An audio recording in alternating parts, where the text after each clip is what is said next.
অপেক্ষার প্রহর এক। কলমে ফাতেমাতু জনৌসি।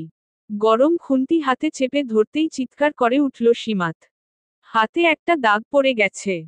ব্যথায় শরীর কেঁপে উঠে। গায়ে জোর থাকাতে আরো বাজে অবস্থা হয়। দু চোখ ফেটে অশ্রু গড়ায়।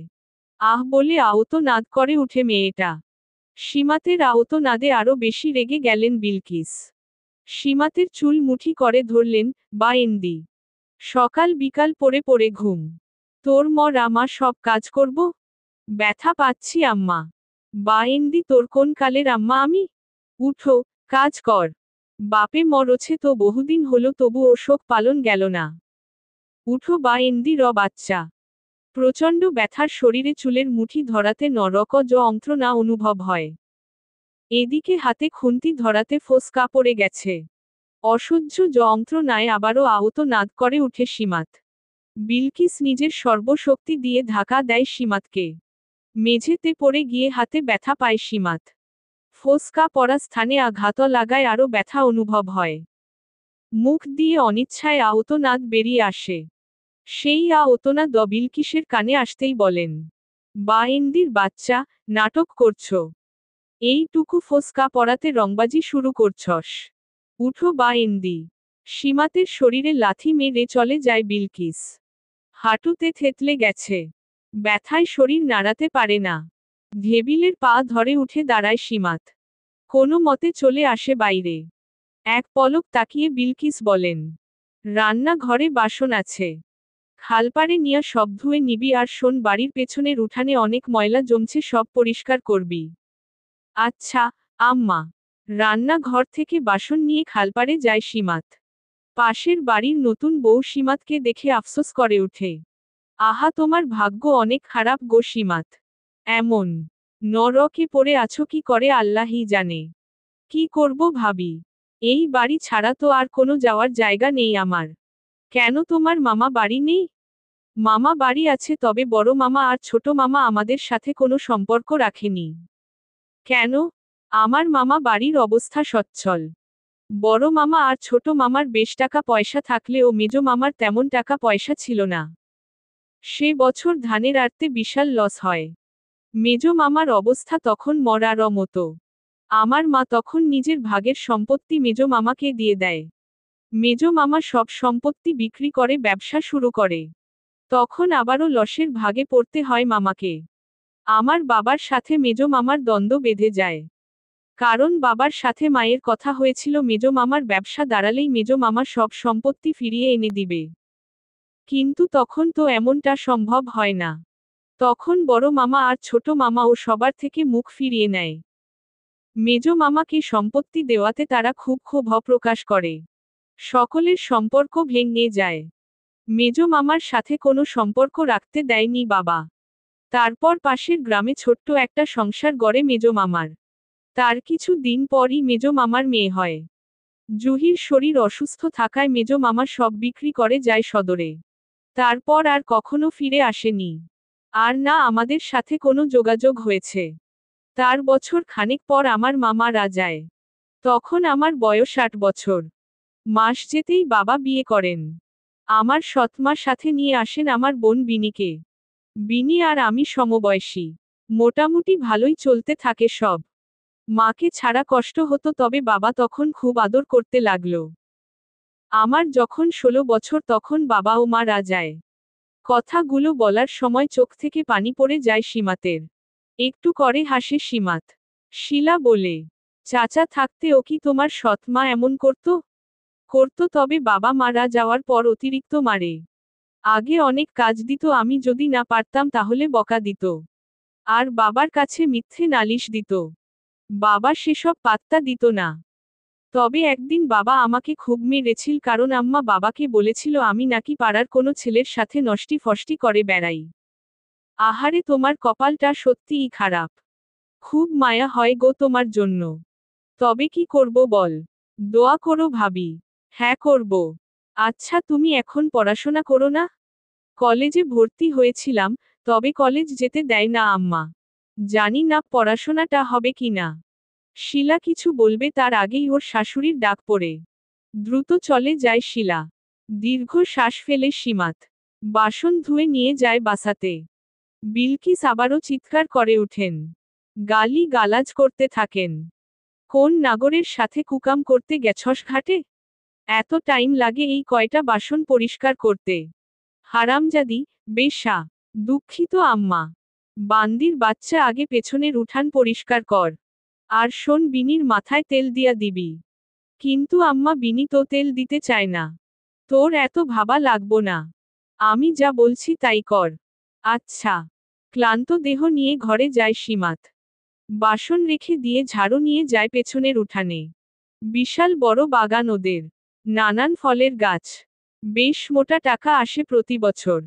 তবে এর এক অংশ অসীমাতকে দেয় না বিলকিস।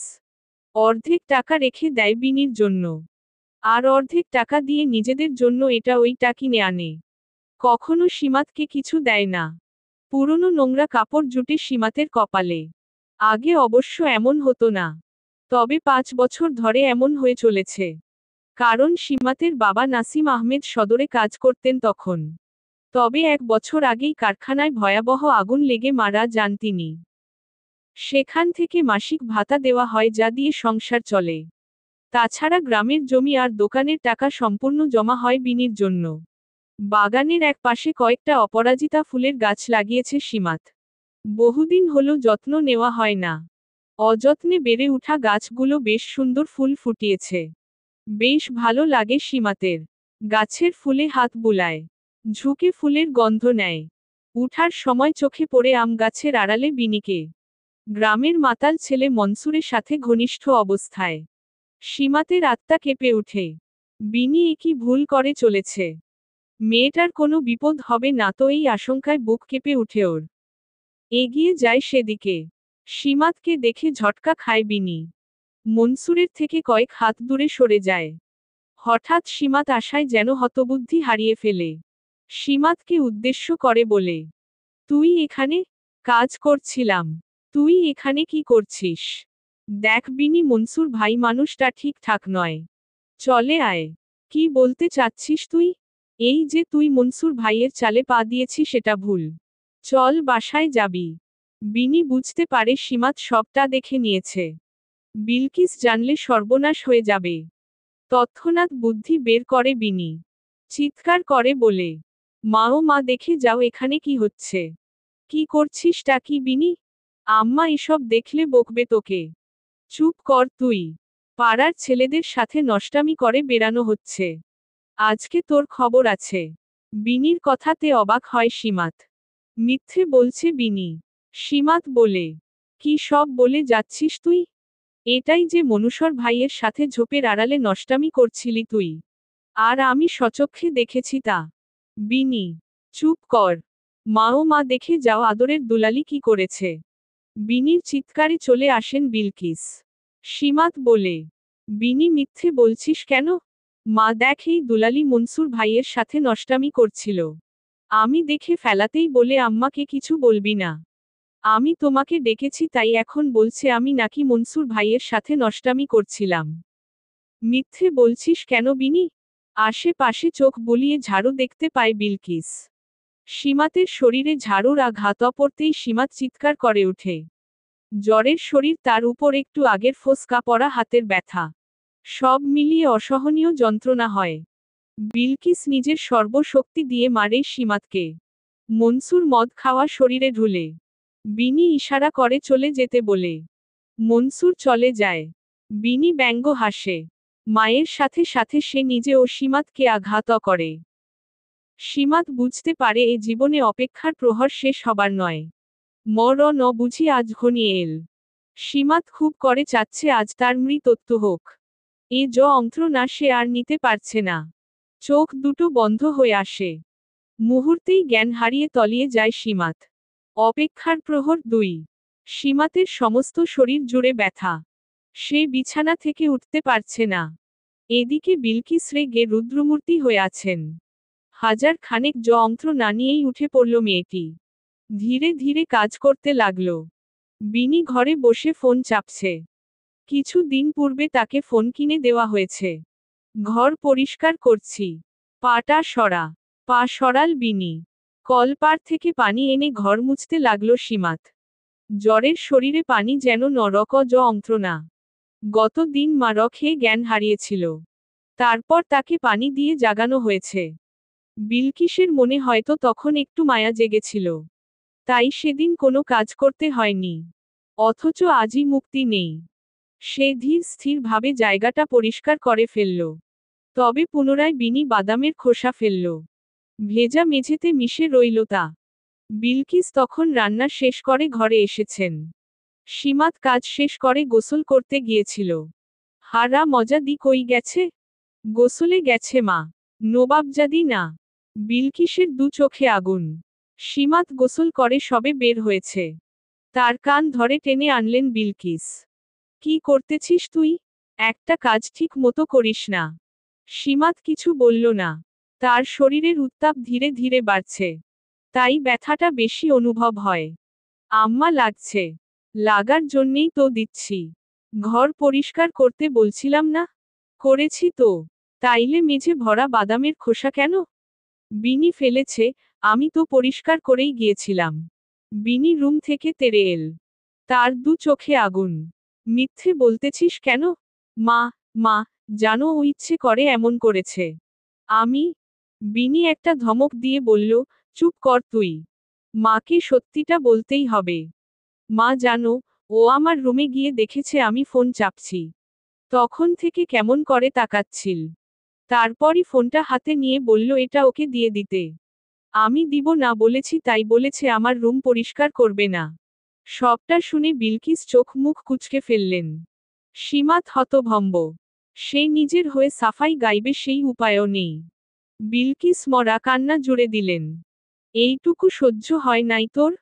তোর বাপে মরছে পর থেকে কত কষ্ট করে সংসার চালাই। আর ওরে ফোন কিনে দিছি দেখে এই রকম করতেছস? এই জন্যেই বলে পরের মেয়ে পরই হয়। পেটের মেয়ে হতে পারে না কখনো। আরও কিছু কথা বলে চলে গেলেন বিলকিস। সীমাত দুঃখ পেল। বিনি সব সময় মিথ্যে বলে। আর বিলকিসও তা বিশ্বাস করেন। রাতে বিছানায় শুয়ে শুয়ে সীমাত ভাবছিল কি করে কলেজে যাবে। পরীক্ষা সামনে। অথচ তার কোনো বই কেনা হয়নি। ক্লাস তো দূরের কথা। সে একবার ভাবল কলেজের সিনিয়রদের পুরনো বইগুলো সংগ্রহ করবে। তবে সেটার জন্য তো কলেজ যেতে হবে। সারা রাত নির্ঘুম কাটালো সে। পড়াশোনার প্রতি ভালো লাগাটা বুঝি ভালো লাগাই থেকে যাবে। বিলকিস কি তাকে পড়তে দিবেন? জ্বর কমেছে বিধায় সকাল সকাল উঠে পড়ল সীমাত। তার দৈনিক কাজগুলো সেরে ফেলল। যাতে বিলকিস তাকে কাজের বাহানা দিয়ে কলেজ যেতে নিষেধ না করতে পারেন। 10টার দিকে কলেজে পৌঁছাল সে। মেধাবী ছাত্রী হওয়ায় কলেজের সামান্য যে খরচ সেটাও দিতে হবে না তাকে। তবে বই তো কিনে দিবে না কেউ। সে ঘুরে ঘুরে সিনিয়রদের সাথে যোগাযোগ করল। একটা মেয়ে তাকে পুরনো বই দিবে বলে জানালো। সীমাতের চোখে জল চলে এল। সে মেয়েটির সঙ্গে চলছিল। অমন সময় একটা গাড়ি পাশ দিয়ে চলে গেল। গতরাতে বৃষ্টি হয়েছিল। রাস্তাঘাটে পানি জমে আছে। সেটা লাগলো সীমাতের গায়ে। তার জামাটা নষ্ট হয়ে গেল। এখন খুব খারাপ লাগা কাজ করছে। কিছু সময় যেতেই একটি ছেলে বের হয়ে এল। সরি, আপনার জামাটা নষ্ট হলো। সীমাত কিছু বলল না। ছেলেটা একটা দীর্ঘশ্বাস ফেলে বলল, আপনার জামাটা পরিষ্কার করিয়ে নিবেন। এটা রাখুন। 500 টাকা হাতে ধরিয়ে দিয়ে চলে গেল ছেলেটা। সীমাত অবাক হয়ে তাকিয়ে। সে কি টাকা চেয়েছে? মেয়েটি তাকে পুরনো বই এনে দিল। তবে সমস্যা হচ্ছে এত বই নিয়ে যাওয়া সম্ভব না। হাতে তো টাকা নেই। তাই ভ্যানও নিতে পারবে না। তখনই মনে পড়ল ছেলেটার দিয়ে যাওয়া 500 টাকার কথা। কিন্তু সে এই টাকাটা ফেরত দিবে ভেবেছিল। তারপরই মনে হলো এখন বইগুলো নিয়ে যাওয়া দরকার। টাকার কথা পরে ভাবা যাবে। এই ছেলের সাথে আর কখনো দেখা হবে এমন নিশ্চয়তাও নেই। ভ্যান নিয়ে বাড়িতে প্রবেশ করতেই বিনি ডেকে উঠল। মা, ও মা দেখে যাও কি হয়েছে। বিলকিস তড়িঘড়ি করে বের হলেন। ভ্যান সহ সীমাত দেখে উনি অবাক হলেন। বই কেনার টাকা পেল কোথায়? বইগুলো নামিয়ে দেওয়ার পর ভ্যান ভাড়া মিটিয়ে দিল সীমাত। 500 টাকার নোট দেখে আরও বেশি অবাক হলেন বিলকিস। তিনি ভাবলেন সীমাত বুঝি না বলে টাকা নিয়েছে। তাই রাগান্বিত হলেন। চুরি করছিস তুই? সীমাত কিছু বলবে তার পূর্বেই বিনি বলল, এত বই কিনে এনেছে। চুরি না করলে টাকা পাবে কোথায়? বিলকিস এবার আরো রেগে গেলেন। চট করেই চড় বসিয়ে দিলেন। সীমাতের কান্না পেল।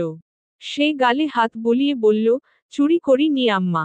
এক আপুর পুরনো বই এগুলো। বিলকিস এবার ভালো করে তাকালেন।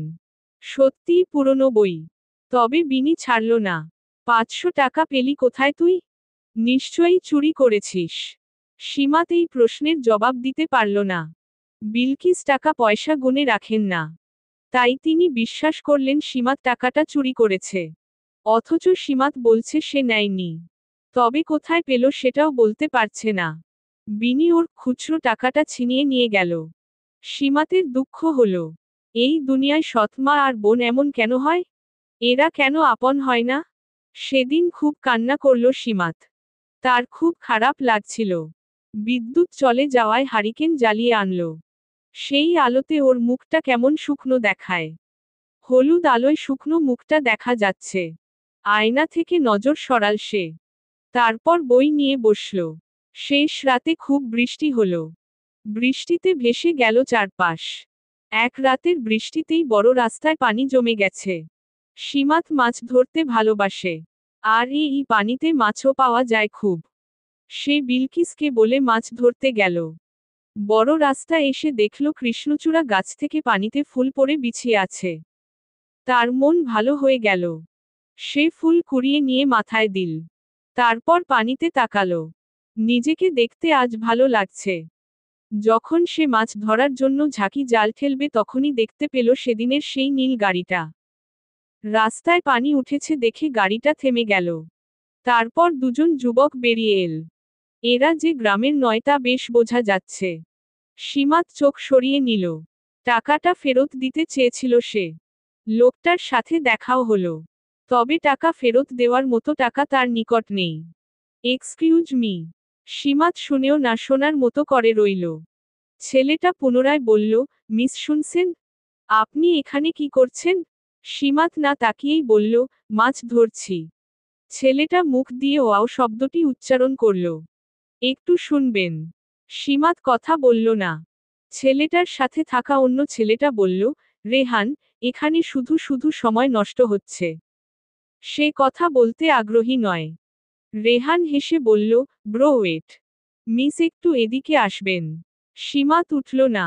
এবার ইয়াজ রাগান্বিত বোধ করছে। কথা তো বলছে না। দেখছিস না? দাঁড়াও না। থাক তুই। আমি যাচ্ছি। ইয়াজ চলে গেল। রেহান একটু এগিয়ে এসে বলল, মিস একটু সাহায্য প্রয়োজন। সীমাত এবার বলল, বলেন। বড় মসজিদে যাওয়ার অন্য কোনো রাস্তা আছে? সীমাত রাস্তা বলে দিল। রেহান হেসে থ্যাঙ্কস বলতে গিয়েই থেমে গেল। একটু মনে করে বলল, আপনি কি সেদিনের মেয়েটা? সীমাতের হৃদয় ধক করে উঠল। রেহান আরেকটু এগিয়ে বলল, আপনিই তো সে। এবার খুব অপ্রস্তুত বোধ করছে সীমাত। রেহান হয়তো আরো কিছু বলতো। তবে গাড়ির হর্ন বেজে উঠায় সে বলল, যাই হোক, বলার জন্য থ্যাঙ্কস। অপেক্ষার প্রহর 3। তেমন মাছ পেল না সীমাত।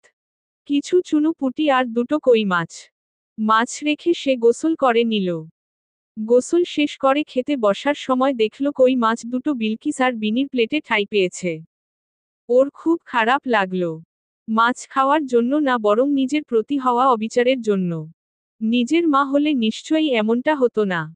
চুনো পুঁটি দিয়ে ভাত খেল সীমাত। তারপর বারান্দায় বসল। এখন কিছুটা রোদ উঠেছে। চুলগুলো মেলে দিয়ে বসল সে। বিলকিস হাতের কাজ শেষ করে গোসল করে এলেন। প্রচণ্ড মাথা ব্যথা করছে। সীমাত, একটু আয় তো। সীমাত উঠে এল। বিলকিস খাটে আধশোয়া হয়ে বসেছে। মাথায় মালিশ করে দে।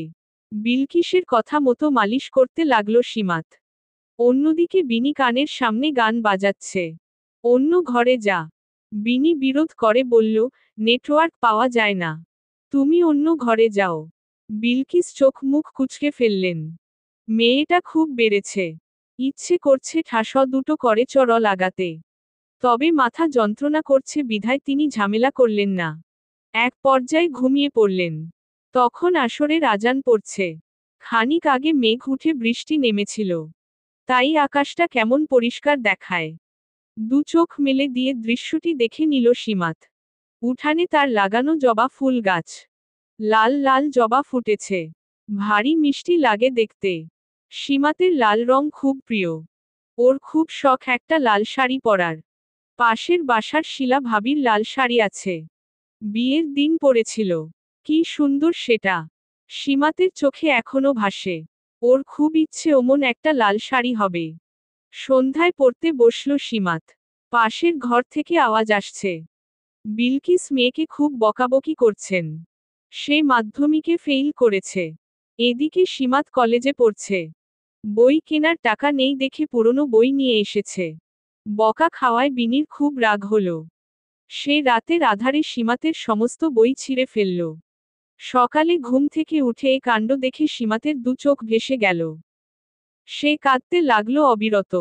ছেঁড়া বইগুলো বুকে টেনে নিল। বিলকিসের অবশ্য খারাপ লাগছিল। তিনি বললেন, উঠো, কান্না করে লাভ নাই। ভালো করে রাখবি না। ঘরে ইঁদুরের অভাব নাই। সীমাত খুব বুঝতে পারে এটা ইঁদুরে কাটা নয়। তবে অভিযোগের উপায় নেই। সেদিন সকালটা কান্না করে কাটালো সে। তবে দুপুর হতেই মায়ের কাজে সাহায্য করতে হলো। বিনি টইটি করে ঘুরছে। মনসুরের সাথে দেখা করতে হবে। লোকটার খুব পয়সা। জুয়া, মদের ব্যবসা। দুপুরে ভাত খেল না সীমাত। শুয়ে রইল। তার ভালো লাগছে না। বিলকিস তাকে ডাকল না। তবে বিনিকে খুঁজে পাচ্ছে না।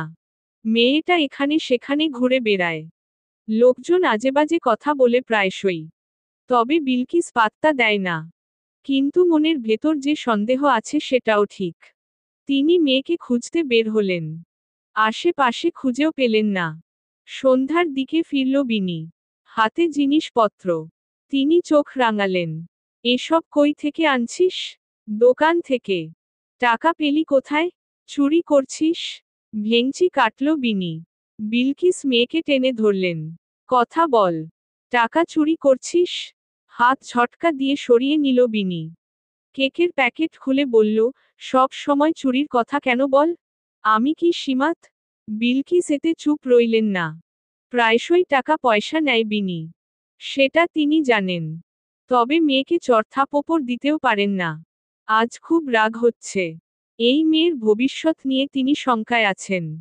পড়াশোনা করছে না, টাকা পয়সা জমানোর অভ্যাস নেই। রাগে দুটো চড় মেরেই বসলেন। বিনি কাঁদতে লাগল। সীমাত বেরিয়ে এসেছে। তার মাথায় ঘোমটা টানা। আম্মা, আর মেরো না। বিনি রাগে রি রি করতে করতে ঘরে চলে গেল। বিলকিসের চোখে দাবানল। তিনি বুঝতে পারেন না এই মেয়েটাকে নিয়ে কি করবেন। সীমাত পুনরায় ঘরে এসে বসল। তার কিছু ভালো লাগছে না। বইগুলো হারিয়ে ফেলায় পড়াশোনার ব্যাপারে কিছু ভাবতেও পারছে না। হয়তো এখানেই লেখাপড়াটা সমাপ্তি দিতে হবে। পরদিন পুনরায় বইয়ের খোঁজে বের হলো সীমাত। অন্য মনস্কভাবে এদিক সেদিকে চলছিল। গাড়ির হর্ন শুনতে পায়নি।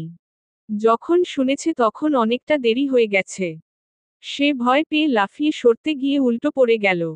নীল গাড়ি থেকে দুটো পুরুষ বের হয়ে এল। একজন ইয়াজ আর অন্যজন রেহান। আরে, কথা শুনতে পান না নাকি? রেহান মেয়েটির কাছে এসে দাঁড়ালো। ইয়াজ চোখ মুখ গরম করে আছে। তার মেজাজ সামান্য কারণেই চটে যায়। উঠুন। হাত বাড়িয়ে দিল রেহান। তবে সীমাত একাই উঠে এল। মেয়েটির মুখশ্রী নজরে এলেই রেহান মাথায় হাত দিয়ে বলল, ও মাই গড! তোমার সাথে আবার দেখা হলো। লাগেনি তো? সীমাত হু না কিছুই বলছিল না। রেহান নিজ থেকেই দেখল হাতটা কেটে গিয়েছে। সেখান থেকে রক্ত ঝরছে। ছেলেটা হয়তো কিছুটা গায়ে পড়া। তাই অনুমতি না নিয়েই হাতে স্পর্শ করল। ইস, অনেকটা কেটে গিয়েছে। ট্রিটমেন্টের দরকার। সীমাত বিরোধ করে বলল, না, দরকার নেই। আমি বাসায় যাচ্ছি। এটা বললে হয় নাকি? ব্রো, গাড়িতে কিছু আছে? আনা হয়নি। আমি ঠিক আছি। আপনাকে ধন্যবাদ। সীমাত পুনরায় বিরোধ করল। রেহান ও পুনরায় জোর করতে লাগল। এদের কাণ্ডে সবথেকে বিরক্ত হল ইয়াজ। এক পর্যায়ে রাজি হল সীমাত। ইয়াজ দূর থেকেই বলল, সামনে ফার্মেসি আছে? প্রশ্নটা সীমাতকে করা হয়েছে। তবে সীমাত কিছু বুঝল না। রেহান বলল, সামনে ফার্মেসি আছে? আছে।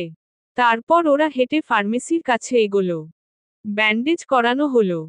তুলো দিয়ে ক্ষতটা পরিষ্কার করার সময় ভীষণ জ্বলছিল।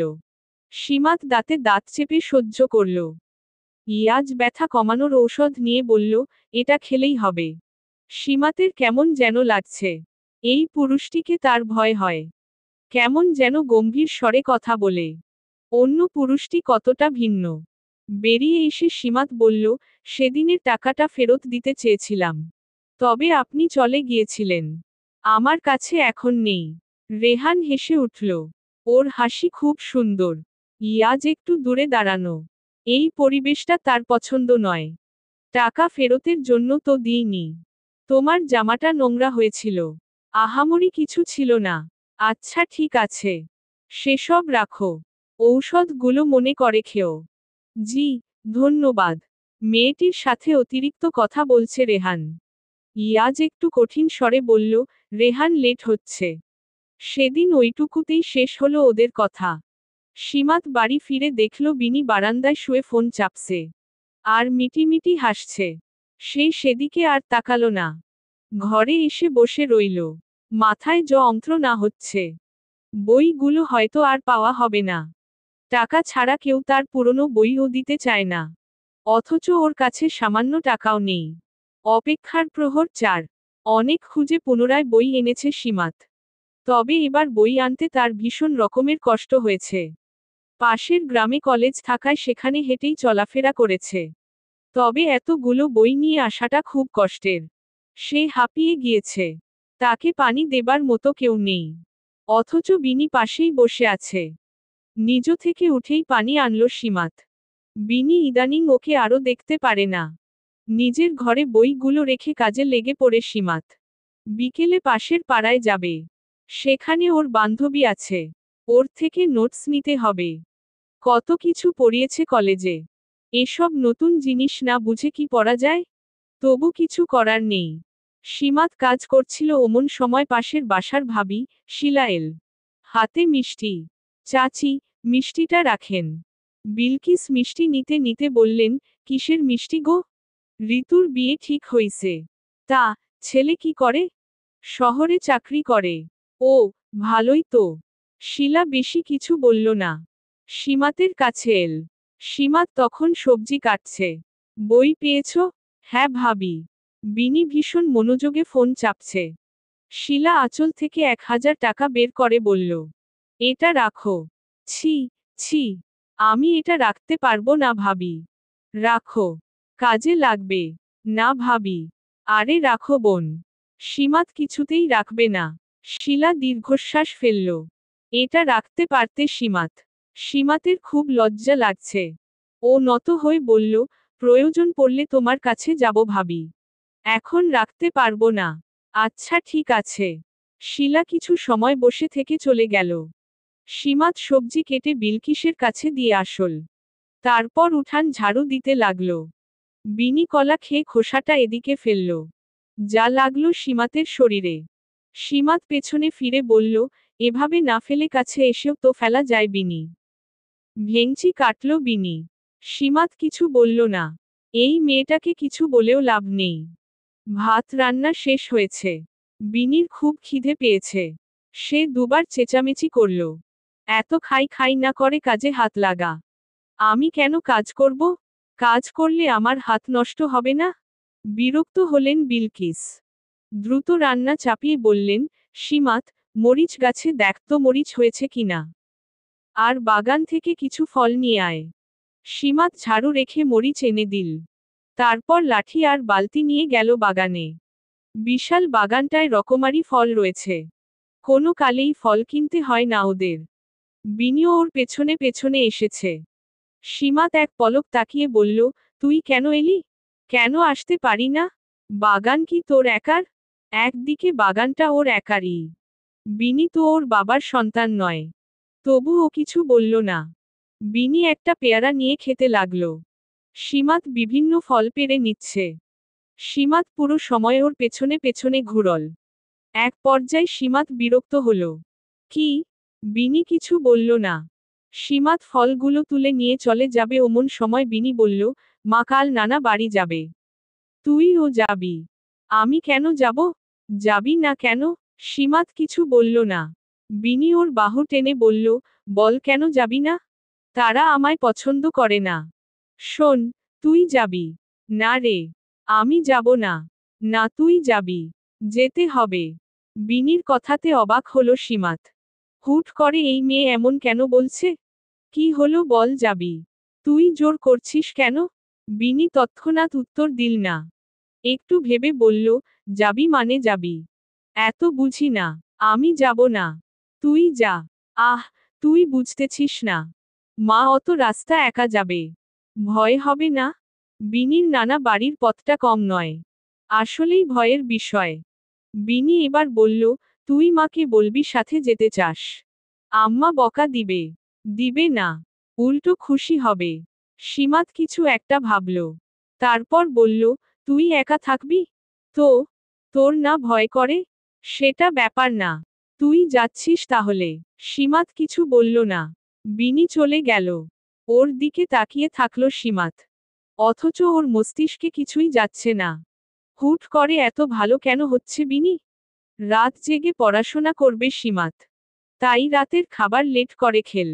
বিনি মায়ের সাথে ঘুমায়। তবে মা রাতে লাইট দেখতে পারেন না। তাই তাদের মাঝে কলহ লেগে যায়।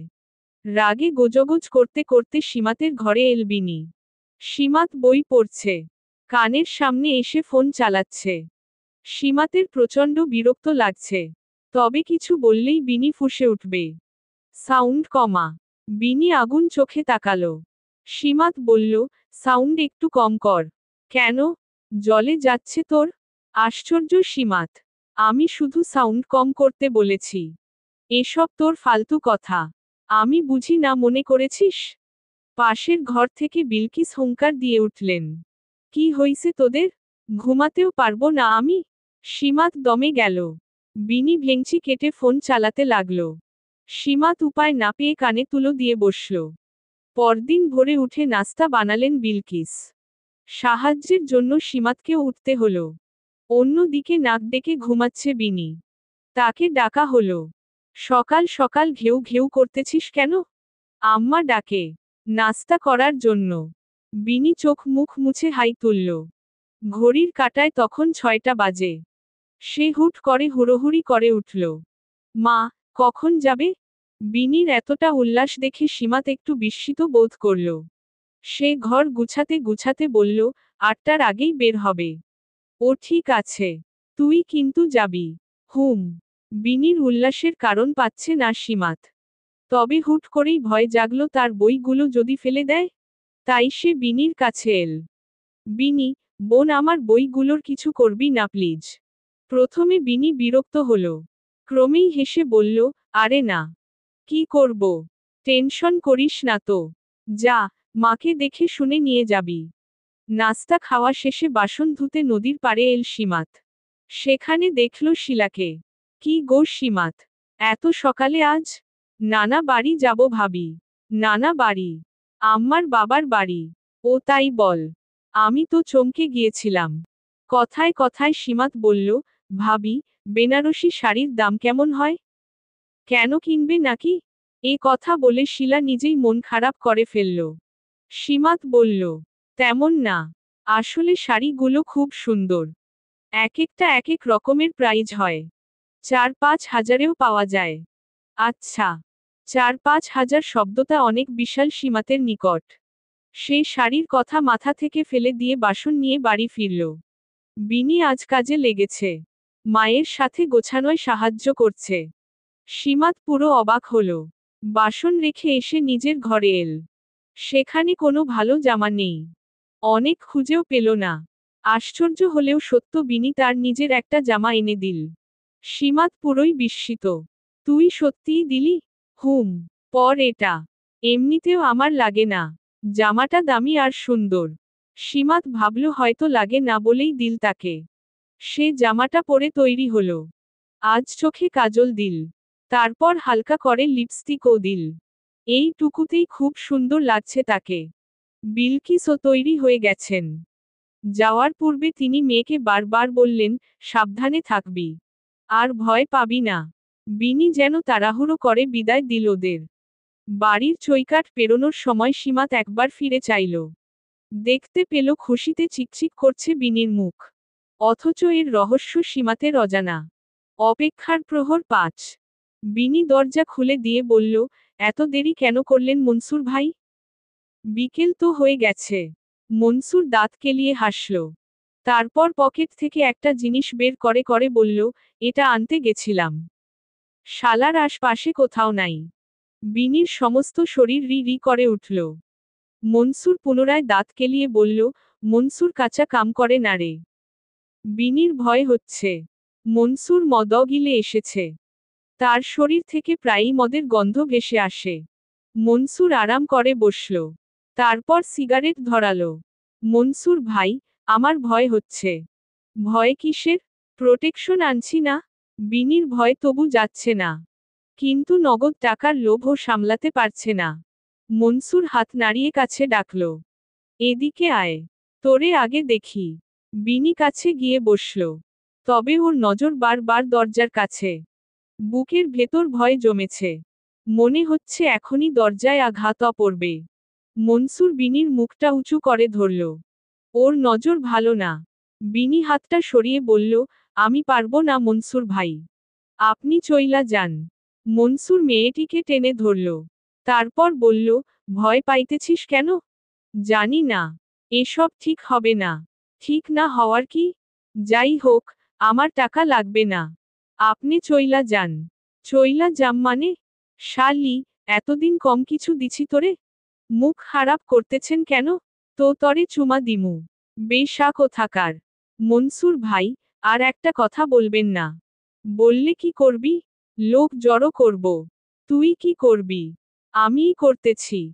এরপরই মনসুর হুঙ্কার দিয়ে উঠল। বিনি ভয় পেয়ে গেল। থামেন। কি করতেছেন এসব? তো, আমি তোর তামাশা দেখো? বিনির কান্না পাচ্ছে। কি বিপদে পড়ল সে। টাকার লোভে পড়ে নিজের শরীর বিক্রি করার মতো নিকৃষ্ট কাজ করতে বসেছিল। এখন কি উপায়? মনসুর হুট করেই ওকে চেপে ধরল। বাজে ভাবে স্পর্শ করতে শুরু করল। ছাড়েন, ছাড়েন বলতেছি। কোনো ছাড়াছাড়ি নাই। আজ তোরে ভোগ করেই যাম আমি। বিনি কি করবে বুঝে পারল না। মনসুর অনেক আগেই ওর ওড়না ফেলে দিয়েছি। মনসুর ভাই, বেশি হইতাছে কিন্তু। তুই লোক ডাক। আমিও দেখতেছি। বিনি দুঃখের চোটে কান্না করে দিল। মনসুর থামছে না। ওমন সময় দরজায় নক পড়ল। বিনি, বিনি দরজা খোল। দরজা দিছিস কেন? বিনি কি করবে বুঝল না। ওর মুখ দিয়ে আর্তনাদ বেরিয়ে এল। যা স্পষ্ট শুনতে পেলেন বিলকিস। উনি দরজায় করাঘাত শুরু করলেন। বিনি, বিনি, এই বিনি দরজা খোল। কি হয়েছে? বিনি মাত্রই হাতটা আলগা করতে পেরেছে। তারপরই ছুটে এসে দরজা খুলল। মাকে জড়িয়ে ধরে কাঁদতে লাগল। মা, মা, মা গো। মেয়েকে শক্ত করে জড়িয়ে ধরলেন বিলকিস। ওর হৃদয়ের গতি বেড়েছে। কি হইছে মা? এমন করতেছিস কেন? ওমন সময় ঘরের ভেতর নজর এল মনসুরকে। মেঝেতে পড়ে আছে ওড়না। বিলকিস রত চোখে তাকালেন। কুতোত্তা বাচ্চা তুই, এখানে আমার মেয়ের সর্বনাশ করতে আসছস। চিল্লাচিল্লির মধ্যে লোকজন জড়ো হয়ে গেল। বিনি কি করবে বুঝতে পারছে না। মনসুর ভাবলেশহীন। সে আনন্দ নিয়ে সিগারেট ফুঁকছে। বিলকিস ইশারায় বিনিকে অন্য ঘরে নিয়ে যেতে বলল। সীমাত লেট করল না। তৎক্ষণাৎ নিয়ে এলোকে। পানি এনে দিল। মাথায় হাত বুলাচ্ছে এখন। তোকে বলেছিলাম ওনার সাথে যোগাযোগ না রাখতে। তুই শুনলি না আমার কথা। বিনি কথা বলল না। পানিটা খেল। ওড়না এনে দিল সীমাত। কিছু হয়নি বোন। তুই শান্ত হ। বিনি এবার ও নিশ্চুপ। ওর মাথায় কিছু আসছে না। এখন কি হবে এটাই বুঝতে পারছে না। ওদিকে কি হচ্ছে কে জানে। হঠাৎ উঠে এলো। মনসুর তখনও পায়ের উপর পা তুলে বসেছে। বিনি এবার বিলকিসকে জড়িয়ে ধরল। এখানে কেন এসেছিস মা? ঘরে যা। মা, মা এসব সীমাত করেছে। সীমাত তাই ইচ্ছে করে তোমার সাথে গিয়েছে মা। বিলকিস একটু চুপ রইলেন। বিনি পুনরায় বলল, বাগানের ঘটনা মনে আছে মা? ও কেমন মিথ্যে বলেছিল। তুমি মেরেছিলে সেই জন্যেই এমনটা করেছে মা। মনসুর ভাইকে ও পাঠিয়েছে মা। মনসুর হেসে চলেছে। এই মেয়েটা কত ধরনের মিথ্যে বলতে পারে তা ওর জানা আছে। তবে ও কিছু বলছে না। মজা দেখছে। বিলকিস এবার সবটা মিলিয়ে নিলেন। বিনির কথা অক্ষরে অক্ষরে মিলে যাচ্ছে। তিনি প্রচণ্ড আক্রোশে সীমাতের ঘরে এলেন। সীমাত বইপত্র গুছিয়ে রাখছিল। কুতোত্তার বাচ্চা, তুই এত খারাপ, এত নোংরা, তোরে কি না মেয়ের মতো আদর দিছি। সীমাত কিছুই বুঝল না। খালি বলল, আম্মা কি বলতেছ এগুলো? এক উঠান লোকের সামনে সমানে মারতে লাগলেন তিনি। সীমাত কান্না করে দিল। আম্মা, আম্মা আমারে মারতেছ কেন? আমার অন্যায় কি আম্মা? বিলকিসের এই রূপ দেখে বিনি নিজেও কিছুটা ভরকে গেল। ওর চোখ পড়ল মনসুরের দিকে। মনসুর ইশারায় কি যেন বলল। বিনি নজর ঘুরিয়ে ফেলল। চারপাশ থেকে লোকজন বলছে এভাবে না মারতে। তবে বিলকিস শুনছেন না। তিনি মেরে চলেছেন। শিলা নিজেকে ধরে রাখতে পারল না। এগিয়ে এল। চাচি, কি করতেছেন? এত বড় মেয়েকে এভাবে মারতেছেন। থামেন চাচি। সরো বউ। এই মেয়ে আমার জীবনটা শেষ করছে। এখন আমার মেয়ের জীবন তছনছ করতেছে। পাপী, কালসাপও। সীমাত অঝরে কাঁদতে লাগল। কোন এক ফাঁকে বিনি মনসুরকে বলে এল, দেখেন মনসুর ভাই আপনার সাথে আমার আর কিছু নাই। ভালোই ভালোই যা করতেছি স্বীকার কইরা নিবেন। এতে আপনি সীমাত্রে পাইয়া যাবেন। প্রস্তাব মন্দ নয়। বরং অনেক ভালো। সীমাত যথেষ্ট সুন্দরী, অল্প বয়সী। তাছাড়া জলঘোলা করলে বিপদ তারও হবে। বিনির প্রস্তাবে একচোট হেসে নিল মনসুর। এক পর্যায়ে উঠে বলল, শুনেন সবাই। আমার কোনো খারাপ উদ্দেশ্য ছিল না। তবে এই কথা সত্য সীমাত আমারে পাঠাইছে। আমার সাথে ওর সম্পর্ক আছে। স্বাভাবিকভাবেই প্রশ্ন উঠবে সীমাত কেন পাঠাবে। তাই মনসুর আগে ভাগেই বলল, সবাই জানেন বিনি ওর সৎ বোন। ওর প্রতি অনেক রাগ। তাই পাঠাইছিল ওরে একটু শায়েস্তা করতে। আমি বুঝতেছি সীমাত সব অস্বীকার করবে। তাই আগেই সব পরিষ্কার কইরা দিলাম। বিনি আড়ালে এসে নিঃশ্বাস ফেলল। ট্রিক্স কাজে লেগেছে। সীমাতকে সরিয়ে এনেছে শিলা। ওকে পানি খাওয়াচ্ছিল। তবে কথাগুলো কানে আসতেছিল। মিথ্যে, মিথ্যে কেন বলতেছেন উনি? আমি কেন ওনাকে পাঠাবো? কি বলতেছে ভাবি? এসব কেন বলতেছে? কথাগুলো বলতে বলতে কান্নায় ভেঙে গেল সীমাত। তার হৃদয় ভীষণ যন্ত্রণা করছে। ভেঙে পড়ো না সীমাত। আল্লাহকে ডাকো। বুঝতেছি না কি হবে। সীমাত আল্লাহকে স্মরণ করতে লাগল। এই বিপদে তিনিই সাহায্য করতে পারেন। তবে ওর জীবনের ঝড়টা এত সহজে থামবে না। অনিশ্চিত জীবনের দিকে তাকিয়ে সীমাতের ভেতর আনচান করে উঠল। রক্ষা বুঝি আর হবে না। অপেক্ষার প্রহর 6। বিচার বসেছিল। সেই বিচারে সীমাতকে হারতে হলো। তার বোন তার দিকে আঙুল তুলেছে। মনসুর নিজে থেকে স্বীকার করেছে। বিলকিস যদিও নীরবতা পালন করেছেন তবে তিনি যে সীমাতের পক্ষে নন তা ছিল নিশ্চিত। বিচারে ঠিক হলো সীমাতের সাথে মনসুরের বিয়ে দেওয়া হবে। আর বিনির ক্ষতি করতে চাওয়ার অপরাধে 1 লক্ষ টাকা জরিমানা দিবে। এতে ভয় পেয়েছিল বিনি। যদি টাকার জন্য পিছিয়ে যায় মনসুর, তখন তো আরেক ঝামেলা। তবে মনসুর পিছু হাঁটেনি। সে টাকা দিতে প্রস্তুত। নগদ টাকার লোভেই হোক, কিংবা সীমাতকে বিদায় করার লোভেই হোক। বিলকিস কিন্তু রাজি হয়ে গেলেন। সীমাত ভরা সভায় ডুকরে কেঁদে উঠল। অথচ কেউ ওর পক্ষে নেই। শিলা দীর্ঘ নিঃশ্বাস ফেলল। সীমাত কাঁদছে। ভাবি সব শেষ। কি করব, বলবো বুঝতে পারছি না সীমাত। আমার সব শেষ ভাবি। আল্লাহকে স্মরণ করবন। এতিমের কেউ কেন থাকে না ভাবি? কেন থাকে না? বুক ভাঙা কান্নায় শিলারও খুব কান্না পাচ্ছে। সন্ধ্যায় চলে গেল শিলা। ঘরের মধ্যে বসে রইল সীমাত। ওর মস্তিষ্কে কি চলছে বোঝা যাচ্ছে না। দায় থেকে ঘরে খাবার দিয়ে গেলেন বিলকিস। তবে কথা বললেন না। যে ওনার মেয়ের ক্ষতি করতে চেয়েছে তাকে তিনি দু চোখে দেখতে চান না। সেই রাতে প্রচুর বৃষ্টি হলো। ভাতের থালা ওভাবে রয়ে গেল। সীমাতের ও ধ্যান নেই। ও তাকিয়ে আছে। পলক পড়ছে তো পড়ছে না। কেমন যেন পাথরের মতো। সকাল হতেই অল্প বিস্তর আয়োজন শুরু হলো। সকাল সকালই হুজুর ডেকে বিয়ে পড়ানো হবে। সবটা দ্রুত করতে চাইছিল মনসুর। তবে সীমাতের জন্য লাল শাড়ি এল না। কোনো কিছুই এল না। সীমাত ঘরে বসে সবটা দেখছে। পাত্রপক্ষ আসার কিছু সময় পূর্বে দুজন ছেলে বাড়িতে প্রবেশ করল। বিনি তখন বারান্দায় বসে ফোন চাপছিল। ছেলে দুটোকে দেখে উঠে দাঁড়ালো। এরা কি ছেলেপক্ষ? মনসুরের কোনো আত্মীয় কি এত সুন্দর, স্মার্ট হতে পারে? বিনির মাথায় এল না। ততক্ষণে বিলকিসও চলে এসেছেন। ছেলে দুটোকে আপাদমস্তক দেখে বললেন, কে তোমরা? ছেলে পক্ষের কেউ? আশেপাশে কিছু মানুষজন ছিল। কিছু আয়োজন চলছে বোঝা যাচ্ছে। রেহান হেসে বলল, দুঃখিত। এখানে কি অনুষ্ঠান চলছে? হ্যাঁ। কিন্তু তোমরা? আমি রেহান। এটা তো নাসিম আহমেদের বাড়ি। জি। তাকে একটু ডেকে দিবেন? সে মারা গেছেন 1 বছর হলো। কিন্তু তোমরা কেন খোঁজ করতেছ? কিছু দরকার ছিল। আপনি কে? আমি ওনার বউ। ও, সীমাত এখানেই তো থাকে?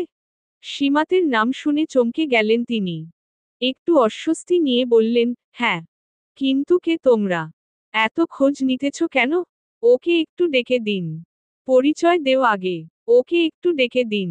তারপর বলছি। কথার এক পর্যায়ে বরযাত্রী বাড়ির ভেতর প্রবেশ করল। পেছনে ঘুরে তাকালো রেহান ও ইয়াজ। দুজনেই চোখে মুখেই চিন্তা দেখা গেল। একদল মানুষ এসে গান বাজনা আর নাচানাচি শুরু করল। একজন মুরব্বি গোছের লোক বললেন, কই মেয়ে কই? তাড়াতাড়ি আনো। বিয়াটা শেষ হোক। রেহান আর ইয়াজ অপ্রস্তুত বোধ করল। বিলকিস কি করবেন বুঝলেন না। এই ছেলে দুটো ওনাকে চিন্তায় ফেলে দিলেন। মনসুর বর সেজে এসেছে। তাকে বর কম মাতাল বেশি দেখাচ্ছে। পাগলের মতো নাচানাচি করছে। বিনি এত সময় কথাগুলো শুনছিল। ওর দৃষ্টিতে দুটো ছেলেই আটকে আছে। এমন গুড লুকিং স্মার্ট পুরুষে জীবনে দেখে নিও। তবে ভয়েও কাজ করছে। এরা কেন সীমাতকে খুঁজছে? মনসুর বিলকিসের কাছে আসতেই বোটকা গন্ধটা পেলেন তিনি। মুখ সরিয়ে নিলেন। চাচি মাইয়া বের কর। কই রে সীমাত? বের হ, আমি আইয়া পড়ছি। সীমাতের নাম শুনে চমকে উঠল রেহান ও ইয়াজ। চট করেই ধরে ফেলল বিষয়টা। এই ছেলের সাথে সীমাতের বিয়ে হচ্ছে? রেহান এবার বিচলিত হল। ঘরের কাছে এসে ডাকতে লাগল। সীমাত, সীমাত, বেরিয়ে আসো। কোথায় তুমি? সবগুলো মানুষের নজর পড়ল রেহানের উপর। ছেলেটাকে দেখেই সবাই বিস্মিত। বিলকিস কি করবেন বুঝতে পারলেন না। রেহান পুনরায় ডাকতে লাগল। সীমাত, সীমাত, কোথায় আছো? ছেলেটার অধৈর্যতা দেখে সবাই অবাক হল। ঘরের দরজার কাছে দাঁড়িয়ে ছিল বিনি। রেহান ওর নিকট এল। তুমি, তুমি সীমাত? বিনি ভয় পেয়ে গেল। কথা খুঁজে পেল না। কথা বল। তোমার নাম কি সীমাত? জি, না মানে। সীমাত কোথায়? বল, কি হলো? বলছো না কেন? ধমকে কেঁপে উঠল বিনি। সকলে কানাঘুষা শুরু করেছে। ইয়াজ উঠে এল বারান্দায়। রেহান, এমন করছিস কেন? আরে ভাই, দেখো, এরা কি করছে? ওই মাতালটার সাথে ওর বিয়ে দিচ্ছে। রেহানের চিন্তাটা সকলের নজরে এল। ও আবার ডাকতে লাগল। ইয়াজ ওকে চুপ করতে বলে বিলকিসের কাছে এল। সীমাতকে ডেকে দিন। ওর সাথে আমাদের দরকার আছে। বিলকিস ঘরের কাছে এসে সীমাতকে ডাকলেন তবে মেয়েটি আওয়াজ করল না। রেহান ধৈর্য হারিয়ে ঘরে প্রবেশ করল। সীমাত উল্টো হয়ে বসেছিল। হাঁটুতে মুখ রাখা। কোনো কথা ছাড়াই মেয়েটাকে দুহাতে দাঁড় করিয়ে নিল রেহান। চিন্তা নেই। ভয় পেও না। আমি তো এসে গেছি। সবটা সবার মাথার উপর দিয়ে যাচ্ছে। সীমাত একটু চমকে তাকালো। তারপর দেখতে পেল রেহানকে। রেহান ও ওকে দেখতে পেল। তুমি? সীমাত নিজেও কথা হারিয়ে ফেলল। ইয়াজ এসে মেয়েটিকে দেখে অবাক হল।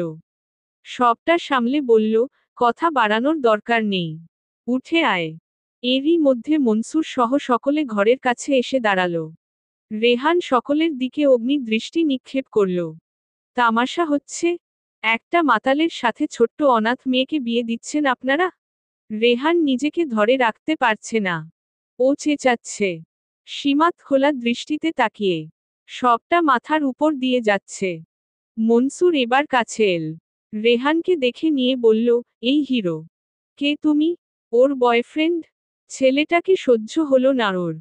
কলার চেপে ধরে বলল, আমি যেই হই। তোকে বলার প্রয়োজন মনে করছি না। এবার বিলকিস কথা বললেন। তবে ওনার কণ্ঠ নামানো। তোমরা কে? ঝামেলা করতেছ কেন? আর সীমাতের পছন্দেই বিয়ে হচ্ছে। হেসে উঠল রেহান। সীমাতের দিকে তাকিয়ে বলল, ওর পছন্দে বিয়ে হচ্ছে? যদি তেমনই হতো তবে ওর চেহারার এই হাল কেন? বিলকিস এবার কথা খুঁজে পেলেন না। ইয়াজ চুপ থাকতে পছন্দ করে। এই ঝামেলা ভালো লাগছে না।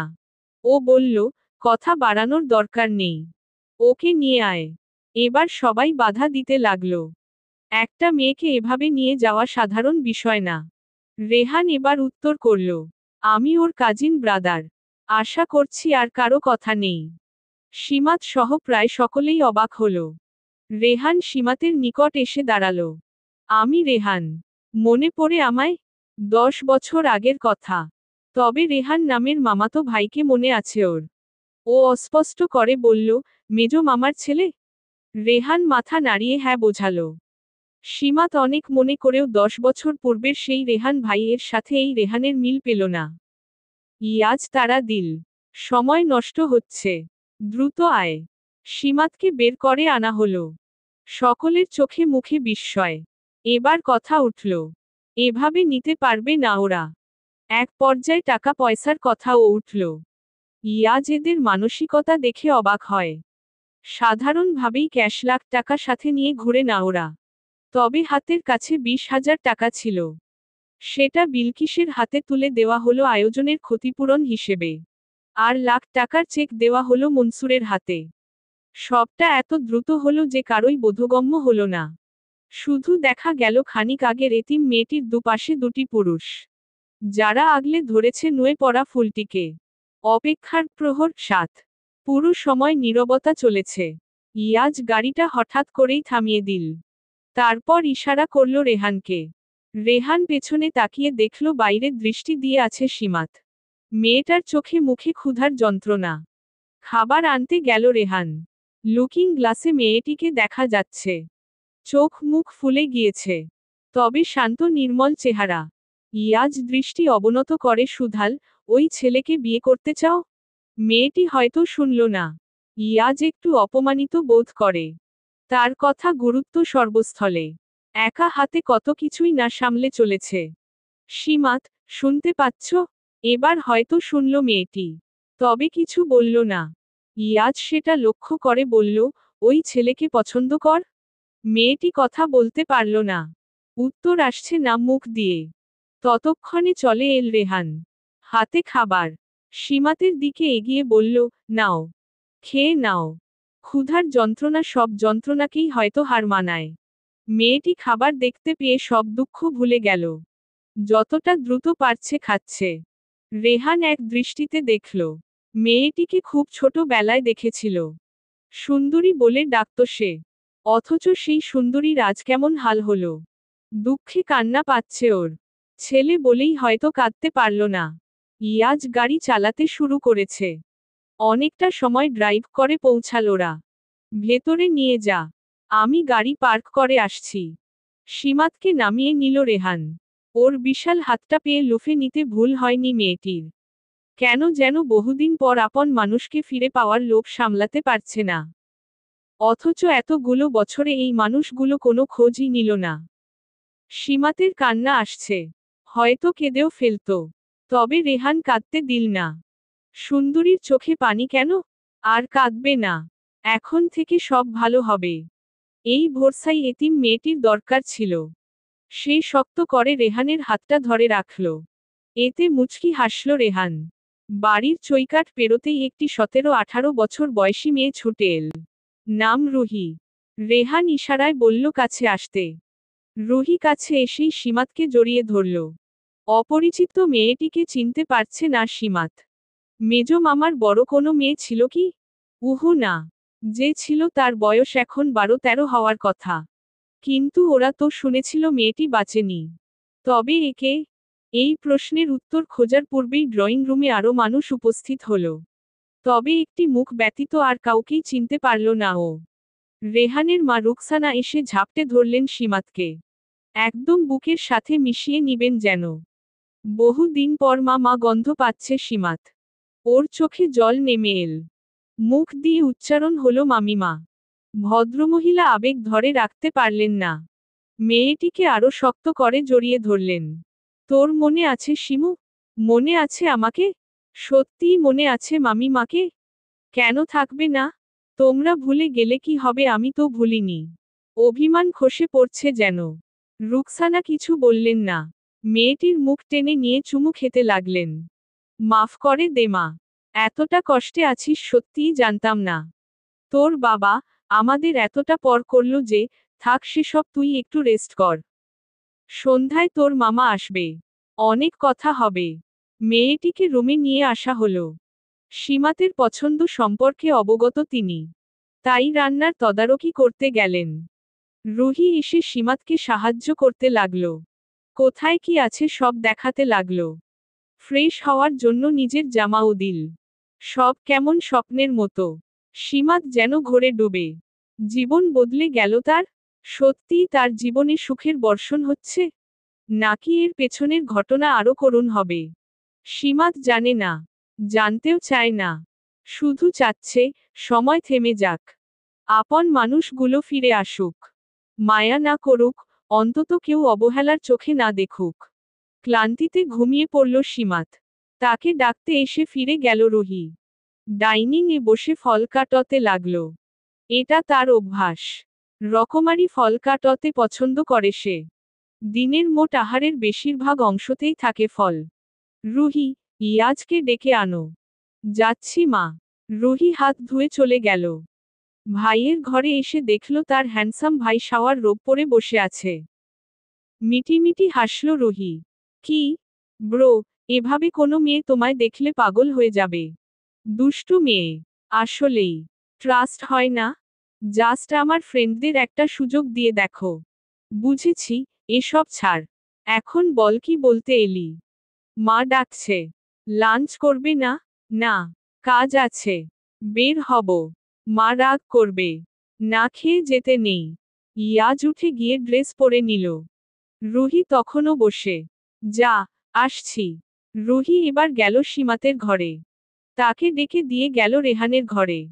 ডাকাডাকির কাজটা সে খুব ভালো পারে। ডাইনিং এ বসে অস্বস্তিতে নুয়ে পড়ল সীমাত। গ্রাম্য জীবনে অভ্যস্ত সে। শহুরে কালচার তার জানা নেই। এত বড় বাড়িতে আগে কখনো থাকাও হয়নি। তাই ভেতরে ভেতরে ভয় যেন একটু বেশি। তবে স্বস্তি নিয়ে এলেন রুকসানা। তিনি মেয়েটির মাথায় হাত বুলিয়ে দিলেন। ইয়াজ নেমে আসতেই সকলের নজর পড়ল ওর দিকে। ছেলেটার পার্সোনালিটি মুগ্ধ করার মতো। সীমাত চুপচাপ খাচ্ছে। এত সব পছন্দের খাবারের প্রতি যতটা লোভ জাগছে, ততটা খেতে পারছে না। মনে হচ্ছে রুচি নেই। টেবিলের আয়োজন ইয়াজকে মুগ্ধ করতে পারল না। সে গরুর মাংস খায় না। চিংড়ি মাছ ছুঁয়েও দেখে না। এই সব বাদেও যেসব রান্না হয়েছে তার কিছুই ওর পছন্দের নয়। তবে ডাইনিং এ এসে পড়েছে বিধায় খেতে বসল। দেখা গেল ফল ছাড়া আর কিছুই মুখে দিল না। সীমাতের বরাবর বসায় নজরটা লাগল। সে দেখল ছেলেটার মুখে হাসি নেই। এই মানুষটা কি হাসে না কখনো? পরন্ত বিকেল। শহরের এই অঞ্চলটায় ঘনবসতি নেই। বিশাল বাড়ি রেহানদের। অবশ্য বাড়িটা তাদের একার নয়। বাড়ির অর্ধেক দাবিদার ইয়াজের ফ্যামিলি। দুই পরিবার বহু বছর ধরে বিজনেস পার্টনার। সম্পর্ক ভালো বিধায় একসঙ্গে বসতি গড়ে তোলা। এ যেন একটাই পরিবার। রুহি, রেহান আর সীমাত। 3 জন বের হয়েছে বাড়িটা ভ্রমণ করতে। বাসাটার আনাচে কানাচে বিলাসিতার ছোঁয়া দেখলেই মনে হয় আহা। সীমাত মনে আছে, ছোট সময় তুমি আমাকে খুব পছন্দ করতে। আমার কোল থেকে যেতেই চাইতে না। সীমাতের আসলে মনে নেই। অনেক বছর আগের কথা। তবে রেহান ভাইকে মনে আছে তার, যার পিছু পিছু পুরো গ্রাম ঘুরত সে। সত্যি তো? মিথ্যে বলবো? রুহি দমে গেল। রেহান পুনরায় বলল, সীমাতকে আমি সুন্দরী বলে ডাকতাম। আর ও খিলখিল করে হাসত।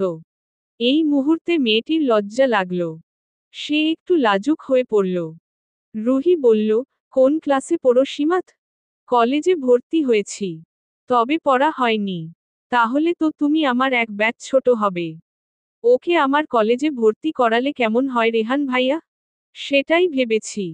তোমার সাথে থাকলে চিন্তা মুক্ত হব। তাহলে বড় পাপার সাথে কথা বলো। আর আমার কলেজেই অ্যাডমিট করাবে। আচ্ছা। এত উচ্ছ্বাস, আনন্দ সীমাতের কেমন ঘোরের মতো লাগছে। সে কিছুতেই কিছু মিলাতে পারছে না। সন্ধ্যায় বাড়ি ফিরলেন মেজ মামা আনিসুল রহমান। তিনি সীমাতকে দেখে আবেগঘন হয়ে পড়লেন। তবে সেটা কাউকে বুঝতে দিলেন না। সময়ের স্রোতে সীমাত অতটা সহজ হতে পারল না। শুধু তাকিয়ে রইল মামার দিকে। এই মামার পিঠে চড়ে মেলায় ঘুরেছে সে। পিঠের উপর কত ঘুমিয়েছে। এসব মনে হলেই ভেতরটা কেমন করে ওঠে। তখন প্রায় অনেক রাত। রুকসানা ঘুমিয়ে পড়েছেন কি না সেটা জানার জন্য আনিসুল বললেন, ঘুমিয়ে পড়লে? না। কিছু বলবে? হুম। রুকসানা এ পাশ ঘুরলেন। তারপর স্বামীর মুখের দিকে চাইলেন। চিন্তিত তুমি? না, তবে একটা বিষয় ভেবেছি। কি? সীমাত জীবনে অনেক কষ্ট করেছে। যদি আগে জানতাম, তাহলে আগেই নিয়ে আসতাম। সেটা নিয়ে কম তো দুঃখ করলে না। ওসব অতীত। মেয়েটা এখন ভালো থাকবে। হুম। সেটা তো থাকবেই। তবে আমি অন্য কথা ভেবেছি। কি? মেয়েটা পরের ঘরে কেমন থাকবে সেটা তো জানি না। তার থেকে ভালো না নিজেদের কাছে রেখে দেওয়া? রুকসানা বুঝতে পারলেন। সীমাত সুন্দরী, ভদ্র। তার থেকে বড় কথা ওনাদের নিজেদের মেয়ে। ছেলের বউ হিসেবে ভালো বই খারাপ হবে না। রেহান ছোট থেকেই ভীষণ স্নেহ করত সীমাতকে। সেই হিসেবে সম্পর্কটা খারাপ হবে না। সুন্দর একটা ভবিষ্যৎ হবে। সে কথা চিন্তা করে রুকসানা হাসলেন। স্ত্রীর সম্মতি পেয়ে আনিসুল যেন স্বস্তির নিঃশ্বাস ফেললেন। অপেক্ষার প্রহর ৮। রেহান উবু হয়ে শুয়ে বই পড়ছিল। অমন সময় ঘরে প্রবেশ করল রুহি। তাকে দেখে হুড়মুড়িয়ে উঠল রেহান। রুহি ঠোঁট টিপে হাসল। তোমায় বলেছি না, এভাবে যখন তখন রুমে আসবে না। আসলে কি হয়? অনেক কিছু। সেই অনেক কিছুটাই তো জানতে চাচ্ছি। জানা লাগবে না। তাহলে তো আমি আসবই। বড় বেশি কথা বলো তুমি। জানি। রেহানের গলা জড়িয়ে ধরল রুহি।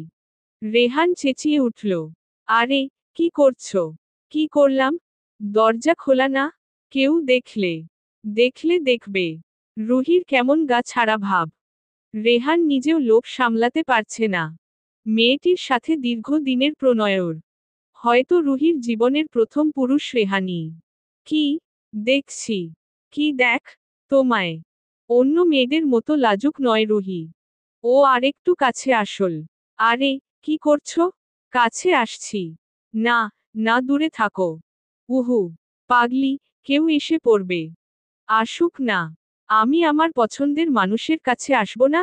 সে আসবে। তবে সময় আর সুযোগটা মাথায় রাখবে না? রুহি উত্তর দিল না। বরং রেহানের গলায় মুখ ডুবিয়ে দিল। মেয়েটির তপ্ত নিঃশ্বাস গলায় ছেয়ে যাচ্ছে। রেহান চোখ বন্ধ করে নিল। এই মেয়েটি কেন বুঝে না, সে যখন কাছে আসে তখন রেহান নিজেকে ধরে রাখতে পারে না। ভুল করার ইচ্ছে জাগে। প্রায় 4টা মাস পেরিয়ে গেল। সীমাত এখন সকলের মাঝে মিশে গিয়েছে। তাকে রুহির কলেজে ভর্তি করানো হলো। রুহির সাথে ওর বন্ধুর মতো সম্পর্ক। এখন সবটা ভালো যাচ্ছে। সেদিন ইয়াজের ফিরতে ফিরতে সন্ধ্যা হলো। দু হাতে বিজনেস সামলায় সে। পারফেক্ট শব্দটি ওর সাথে বড় ভালো যায়। রুহি শরবত এনে দিল। চিনি দিয়েছিস? উহু। শরবত তুলে নিল ইয়াজ। রুহি হলো বাড়ির সবচেয়ে আদরের। মেয়েটি সবার খোঁজ খবর রাখে। যেন এই সংসারের গিন্নি সে। ইয়াজ খানিক রেস্ট করে শাওয়ার নিয়ে নিল। রাতের খাবারটা সকলের একসাথেই করা হয়। ডাইনিং এ উপস্থিত ইয়াজ, রেহান, রুহি, সীমাত, ইয়াজের বাবা ইলিয়াস মাহমুদ। হেসেল সামলাচ্ছেন বাড়ির দুই গৃহিণী। একটু লেট করে এলেন আনিসুল। সে এসে দুঃখ প্রকাশ করলেন। ইলিয়াস হেসে বললেন, আরে বস তো। লেট হয়েছে তাই কি হয়েছে? খাবার পরিবেশন করে দিলেন দুই গৃহিণী। সীমাত নিচু হয়ে খাচ্ছে। এদিকে রুহি আর রেহানের মাঝে খুনসুটি চলছে। যদিও সবটা সকলের আড়ালে। অনেকটা সময় বসে রইলেন আনিসুল। তারপর ভাবলেন কথাটা এখনই বলা দরকার। রেহানের সাথে সীমাতের সম্পর্কটা ভালোই এগিয়েছে। দুজন দুজনকে মানতে অসুবিধা থাকার কথা না। সকলকে একটা কথা বলতে চাচ্ছিলাম। সবার মনোযোগ ভদ্রলোকের দিকে গেল। সীমাত ভাতের লোকমা মুখে দিয়েছে সবে। আনিসুল ভাগ্নির মাথায় হাত বুলিয়ে দিলেন। বাড়ির দুই গৃহিণীও উপস্থিত হলেন। আনিসুল সাহেব বুক ফুলিয়ে বললেন, আমি চাচ্ছি সীমাতকে নিজের কাছেই রাখতে। এটা নিশ্চয়ই ভালো কথা। রেহান বলল, হ্যাঁ, ওকে আর কোথাও পাঠাচ্ছি না। কি সুন্দরী, অন্য কোথাও যাবে না তো? আনিসুল মনে মনে খুশি হলেন। এটাই মোক্ষম সুযোগ। সীমাত কিছু বুঝতে পারছে না। ইয়াজ স্বল্পভাষী, তবে বুদ্ধিমান। সে বুঝতে পারছে আনিসুলের কথা এখানেই শেষ নয়। আর তেমনটাই হলো। রেহানের সাথে সীমাতের বিয়ে দিতে চাচ্ছি।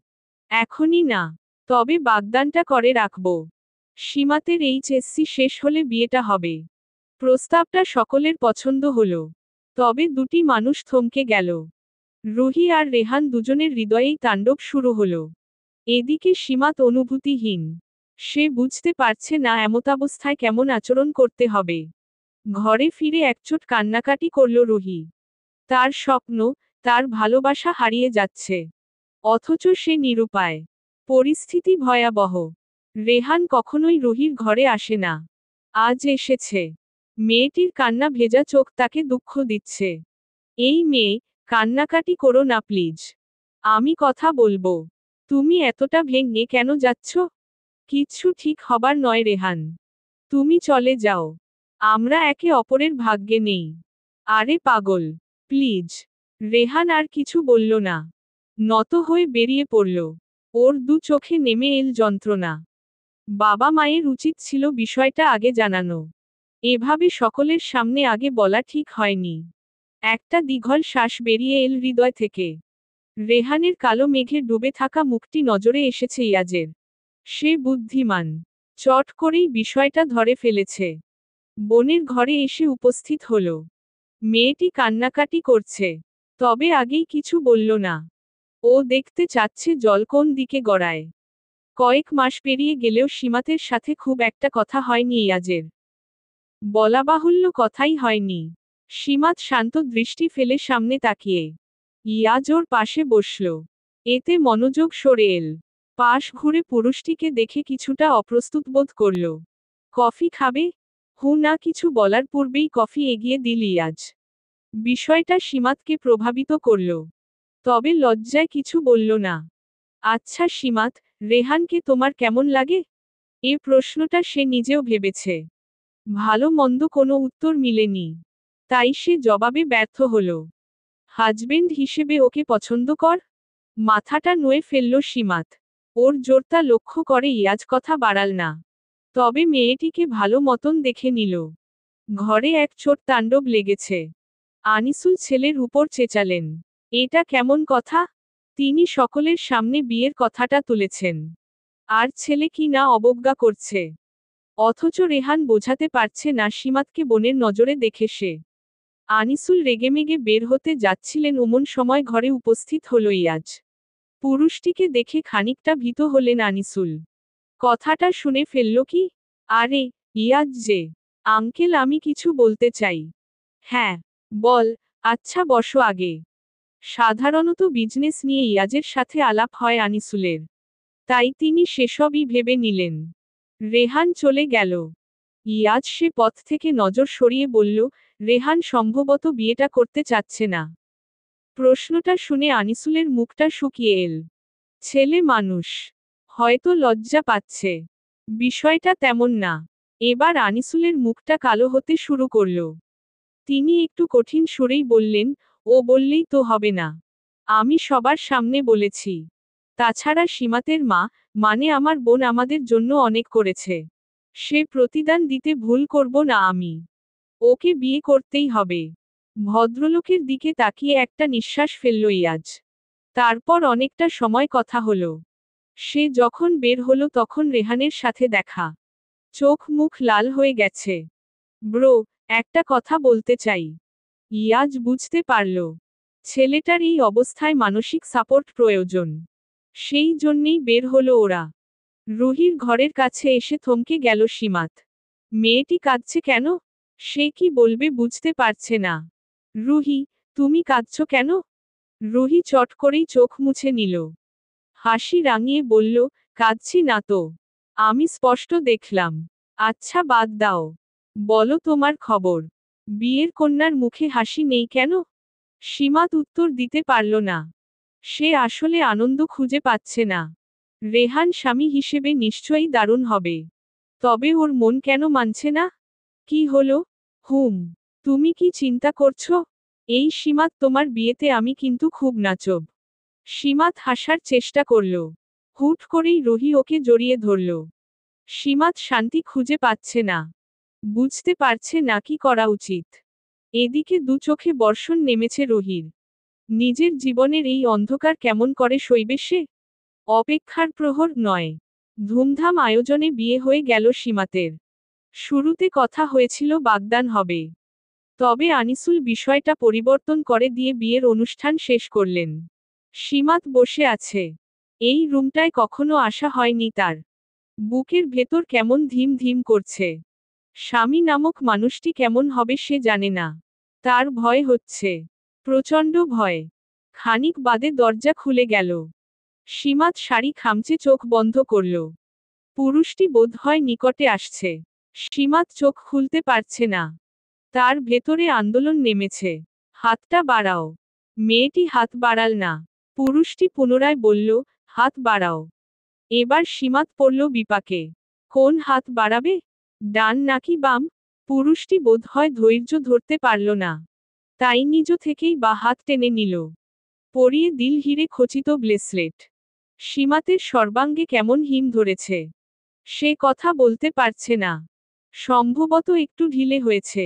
আসলে মাপটা বুঝতে পারিনি। সীমাত এবারও চুপ। তার অন্তরের ঝড় থামছে না। অথচ তিন কবুল বলে মানুষটিকে স্বামী রূপে গ্রহণ করেছে সে। ইয়াজ কথা বলল না।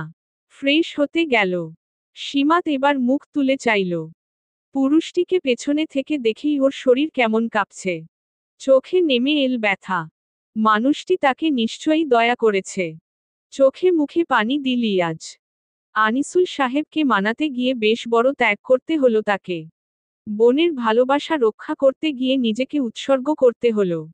যদিও শুরুর দিকে আনিসুল সাহেব রাজি ছিলেন না। ভাগ্নির প্রতি স্নেহ যেন তার একটু বেশি। ওনার মতে রেহানের থেকে 6 বছরের ছোট সীমাত। আর রেহানের থেকে ইয়াজ আরও 5 বছরের বড়। সেই হিসেবে ইয়াজ আর সীমাতের সম্পর্কটা সম্ভব না। 11 বছরের বড় পুরুষের সাথে সীমাতকে বিয়ে দিতে চাননি আনিসুল। এর জন্য ইয়াজকে কম কাঠখড় পোড়াতে হলো না। ভদ্রলোক ভাগ্নিকে নজর ছাড়া করবেন না।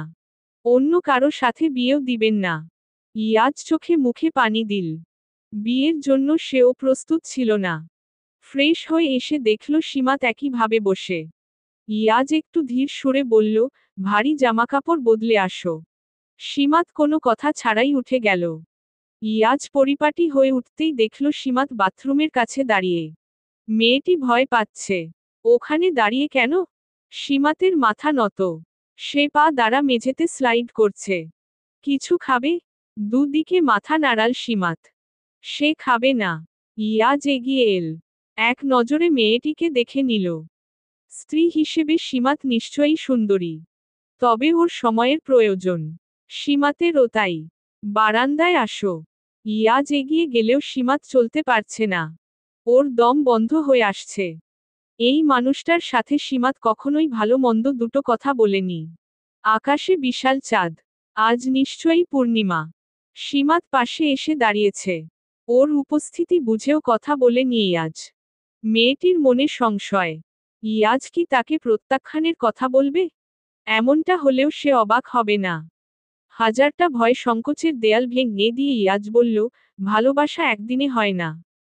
এমন কথাও নেই ভালোবেসেই বিয়ে করতে হবে। বিয়ের পরও ভালোবাসা হতে পারে। অ্যারেঞ্জ ম্যারেজ করে অনেকেই সুখী হয়, হয়েছে। আমি তোমায় মন থেকে মেনে নিয়েছি, তাই ইজি ফিল করো না। তুমি আমার স্ত্রী সীমাত। মেয়েটির সমস্ত শরীর জুড়ে যেন সুখ বয়ে গেল। হাত কাঁপতে শুরু করেছে।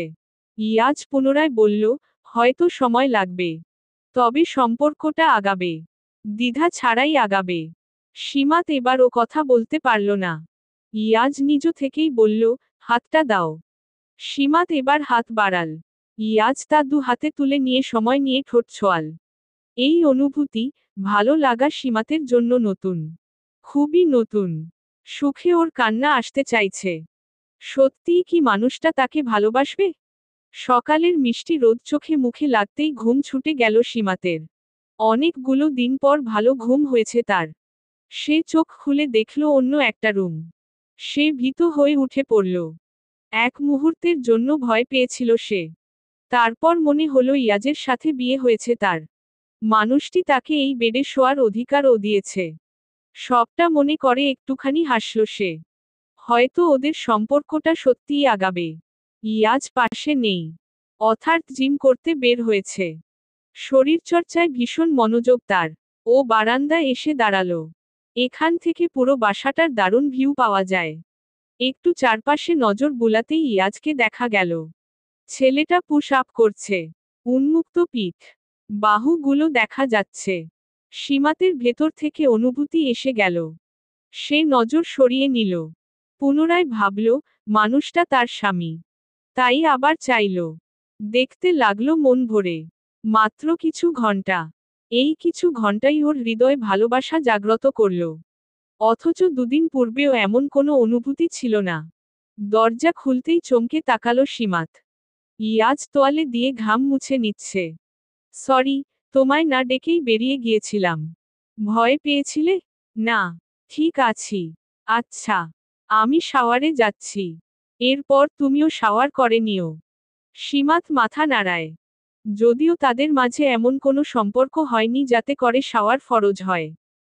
তবু শাওয়ার নেওয়াটা জরুরি। ইয়াজ গোসল শেষ করলে সীমাত গোসলে গেল। মেয়েটি শুনেছিল ইয়াজ নাকি কারো সাথে কোনো কিছুই শেয়ার করে না। এটা তার অপছন্দ। অথচ ভাগ্য দেখো, মানুষটা আজ নিজ থেকেই সমস্তটা শেয়ার করে চলেছে। এক পর্যায়ে বেনারসির দিকে চোখ যায় ওর। শাড়িটির রং লাল নয়। এটি নীল রঙের শাড়ি। ইয়াজের পছন্দ নাকি নীল? সীমাত একটু ভেবে দেখল, ইয়াজ আর সে বিপরীত। অথচ মানুষটা কেমন মানিয়ে নিয়েছে। এই ভেবে একটু মন খারাপ হলো। ও ভাবল, ইয়াজের পছন্দের মতো করে নিজেকে গড়ে তুলবে। মাত্র কিছু সময়ই সীমাত নিজেকে ইয়াজের মনের মতো করে তোলার জন্য মরিয়া হয়ে উঠল। এই জীবনে প্রেম শব্দটি আগে কখনো আসেনি। তাই সীমাত চায়, নিজের সবটুকু ইয়াজের নামে উৎসর্গ করে দিতে। ইয়াজের সিদ্ধান্তটা প্রথম দিকে কেউ মেনে নিতে চায়নি। তবে একরোখা স্বভাবের জন্য নিষেধটাও বহাল রয়নি। ইয়াজ আপন মনে নাস্তা করছে। সীমাত নত হয়ে দাঁড়িয়ে। ইয়াজের মা রাজিয়া বললেন, সীমাত, বসে যাও। পরে খাচ্ছি। এখনই বসো। পার্লারের মেয়েরা আসবে। সীমাতকে বসতে হলো। বিকেলে তাকে সাজিয়ে গুছিয়ে পরীর মতো বানানো হলো। ইয়াজ নিজের ঘরে কিছু ফাইলের জন্য এসেছিল। এসেই দেখল সীমাত বসে আছে। মেয়েটিকে এক নজর দেখে বলল, সুন্দর লাগছে। ওইটুকুতেই সীমাত গলে গেল। ওর হৃদয় কম্পন হলো। মনে হলো পৃথিবীর সমস্ত সুখ বুঝি এসে গেছে। সন্ধ্যার পার্টিতে ইয়াজের দায়িত্বশীল আচরণ সীমাতকে আরো বেশি মুগ্ধ করল। এতদিন মনে হয়েছে ইয়াজ বুঝি মুডি চুজি মানুষ। অথচ এখন মনে হচ্ছে এই মানুষটির মতো ভালো মানুষ আর কোথাও নেই। কোথাও না। অপেক্ষার প্রহর 10। সময়ের স্রোতে সীমাত আর ইয়াজের সম্পর্কটা সহজ হয়ে গিয়েছে। ইয়াজের কাপড়গুলো গুছিয়ে রাখছিল সীমাত। ওমন সময় ঘরে এল ইয়াজ। একটা আউটফিট রেডি করো তো। জরুরি মিটিং পড়েছে। সীমাত চট করে একটা আউটফিট নামিয়ে দিল। ইয়াজ তৈরি হলো। যাওয়ার পূর্বে বলল, বিকেলে এসে ঘুরতে নিয়ে যাব। রেডি হয়ে থেকো। সীমাত মাথা নাড়াল। মেয়েটি এত কম কথা কেন বলে? ইয়াজ কাছে এল। অধিক লম্বা হওয়ায় নিচু হতে হলো তাকে। এত কম কথা কেন বলো? একটু স্বাভাবিক হও, কেমন? তারপরই মুচকি হাসল ইয়াজ। মানুষটা আজকাল খুব হাসে। অথচ এর আগে এতটা খুশি নজরে আসেনি। যাওয়ার পূর্বে সীমাতের মাথায় হাত বুলিয়ে দিল ইয়াজ। সীমাত খোলা দৃষ্টি নিক্ষেপ করল। ইয়াজও তাই। দুজনের দৃষ্টি কেমন মিশে গেল। ইয়াজ আবার হাসল। অথচ সীমাত লজ্জায় মিয়ে যাচ্ছে। কি অদ্ভুত অনুভূতি। বিয়ের পর ইয়াজ যেন সীমাতকে আগলে রাখতে শুরু করেছে। ভালোবাসা কতটুকু জন্মেছে সেটা সীমাত জানে না। তবে এইটুকু জানে, বুঝে মানুষটা ওকে ছাড়বে না। সীমাত লাল রঙের একটি শাড়ি নামিয়ে নিল। এটা ইয়াজই এনে দিয়েছিল। ছেলেটার নাকি নীল রং পছন্দ।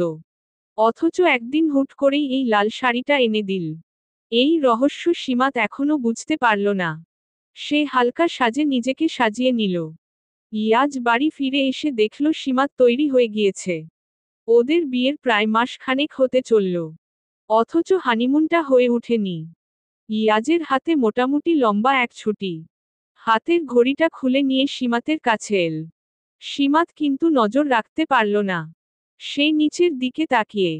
ইয়াজ তার লম্বা শক্তপোক্ত হাতের সাহায্যে সীমাতের বাহু চেপে ধরে, কিছুটা কাছে টেনে নিল।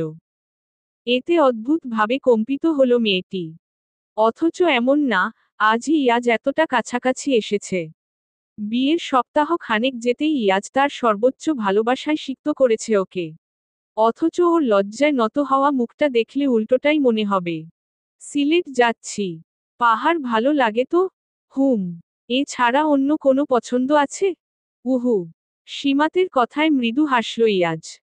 সে জানে মেয়েটি পাহাড় বেশি পছন্দ করে। অথচ ইয়াজের পছন্দ সমুদ্র। ওদের দুজনের মাঝে মিলের চেয়ে অমিলটাই বেশি। অথচ দুজনই মানিয়ে নিয়েছে। ভালো লাগা ভালোবাসাকে পাশ কাটিয়ে গুরুত্ব দিয়েছে সম্পর্কটা। নিচে নামতেই ইয়াজের মা রাজিয়া ছেলে ও ছেলের বউকে দোয়া পড়ে দিলেন। ওদের বিদায় জানাতে এসেছে সকলে। রেহান ওদের একটু দাঁড়াতে বলে উপরে উঠে গেল। নেমে এল ক্যামেরা হাতে। সীমাতের অধর জুড়ে হাসি। পছন্দ হয়েছে সুন্দরী? খুব। আচ্ছা। অনেক অনেক ছবি তুলবে কেমন?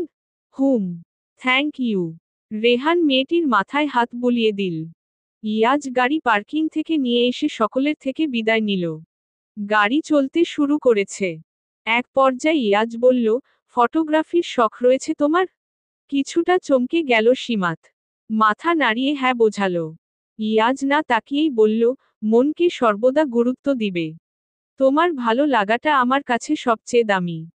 তাই কিছু প্রয়োজন কিংবা অপ্রয়োজনে জানাতে ভুলবে না। সীমাত নত হয়ে রইল।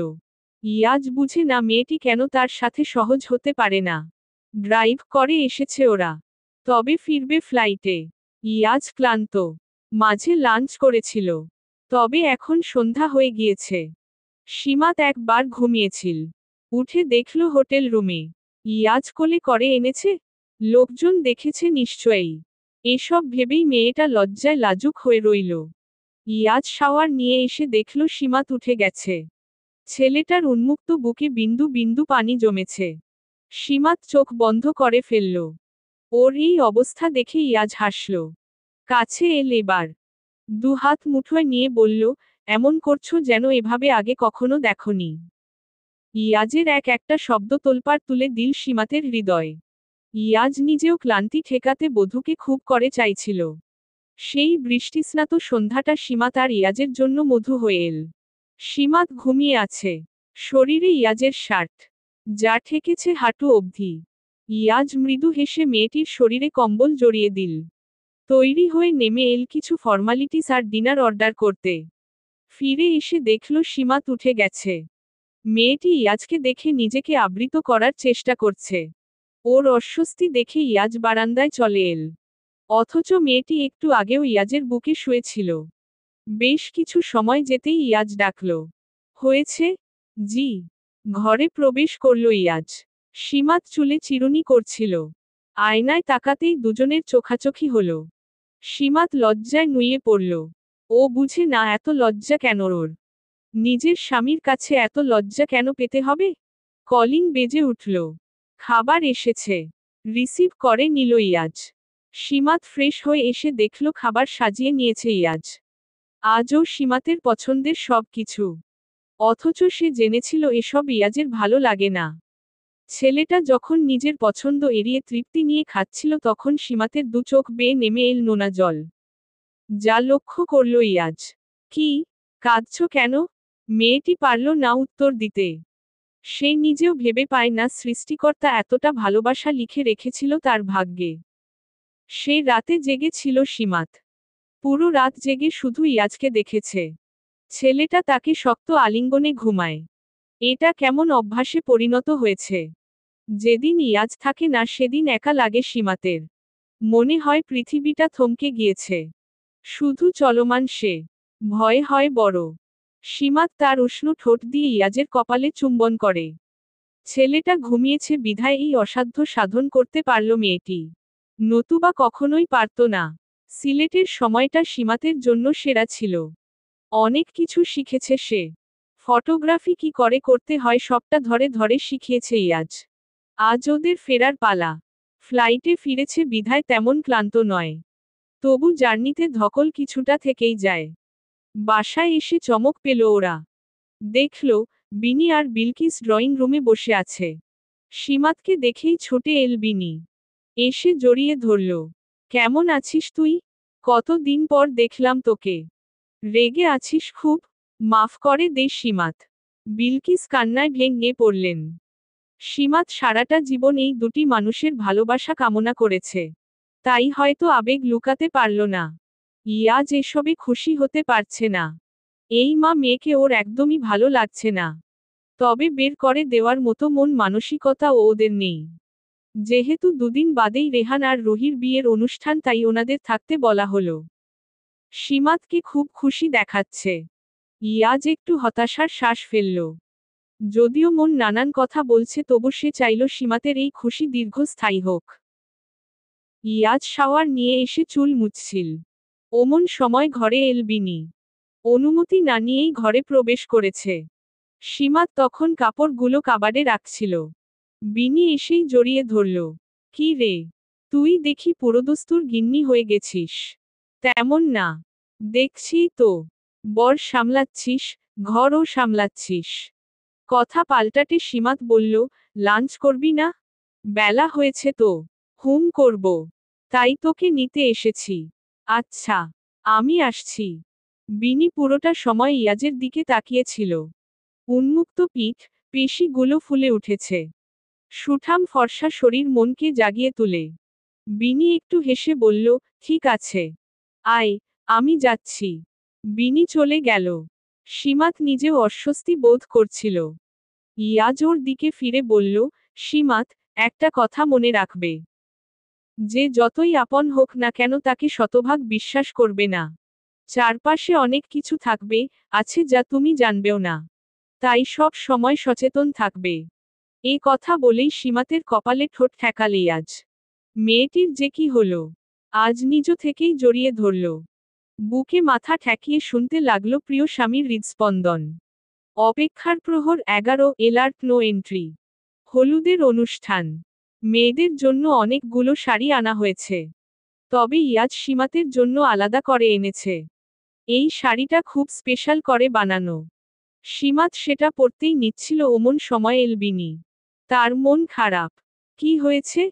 না, কিছু না। বল। শাড়িগুলো আমার পছন্দ হয়নি। সবাই একরকম পরবে। তাতে কি? এটা তো ভালো। কোথায় ভালো? ভালো হলে তুই কি আলাদা পরতি? সীমাত বুঝল না সে কি বলবে। বিনি মন খারাপ করে তাকিয়ে রইল। তারপর দেখতে লাগলো সীমাতের শাড়িটা। এটা তো খুব সুন্দর। আঁচল টেনে নিয়ে শরীরের উপর দিল। আয়নায় নিজেকে দেখে বলল, দেখ, কি মানিয়েছে আমায়। সীমাত পুরো সময় চুপ। সে কিছু বলতে চাইছে না। এবার বিনি বায়না ধরল। দে না তোর এই শাড়িটা। বিনি, অন্য শাড়ি আনিয়ে দিচ্ছি। অন্য শাড়ি কেন? এটা দিলে কি হবে? এটা, উনি দিয়েছেন। বিনি কোনো কথা ছাড়াই শাড়ি নিয়ে বেরিয়ে গেল। সীমাত ভ্যাবলার মতো তাকিয়ে রইল। ও কিছু বলবে যে তারও উপায় নেই। হলুদের অনুষ্ঠানে সীমাতের শরীরে অন্য শাড়ি দেখে যা বোঝার বুঝে নিল ইয়াজ। তবে সে চুপ রইল। ইয়াজ সুন্দর পাঞ্জাবি পরেছে। তাকে দেখে যে কেউ মুগ্ধ হবে। বিনি এসে দেখল সীমাতের পাশে দাঁড়িয়ে আছে ইয়াজ। এই পুরুষটির প্রতি নজর লেগেছে ওর। কিছুতেই মাথা থেকে যাচ্ছে না। ইয়াজ তখন সীমাতের বাহু জড়িয়ে ধরে কিছু বলছিল, অমন সময় বিনি ডেকে উঠল। এই সীমাত, একটু শোন তো। অসহায় নজরে তাকালো সীমাত। ইশারায় যেতে বলল ইয়াজ। তার ভালো লাগছে না। বিনি মেয়েটি সুবিধার নয়। সীমাত অনেকক্ষণ ধরে গিয়েছে। ইয়াজ অন্য কাজে ব্যস্ত হল। হলুদের অনুষ্ঠান শুরু হয়েছে। জনে জনে মানুষ উপস্থিত হয়েছে। রুহি আর রেহানকে হলুদ লাগানো হচ্ছে।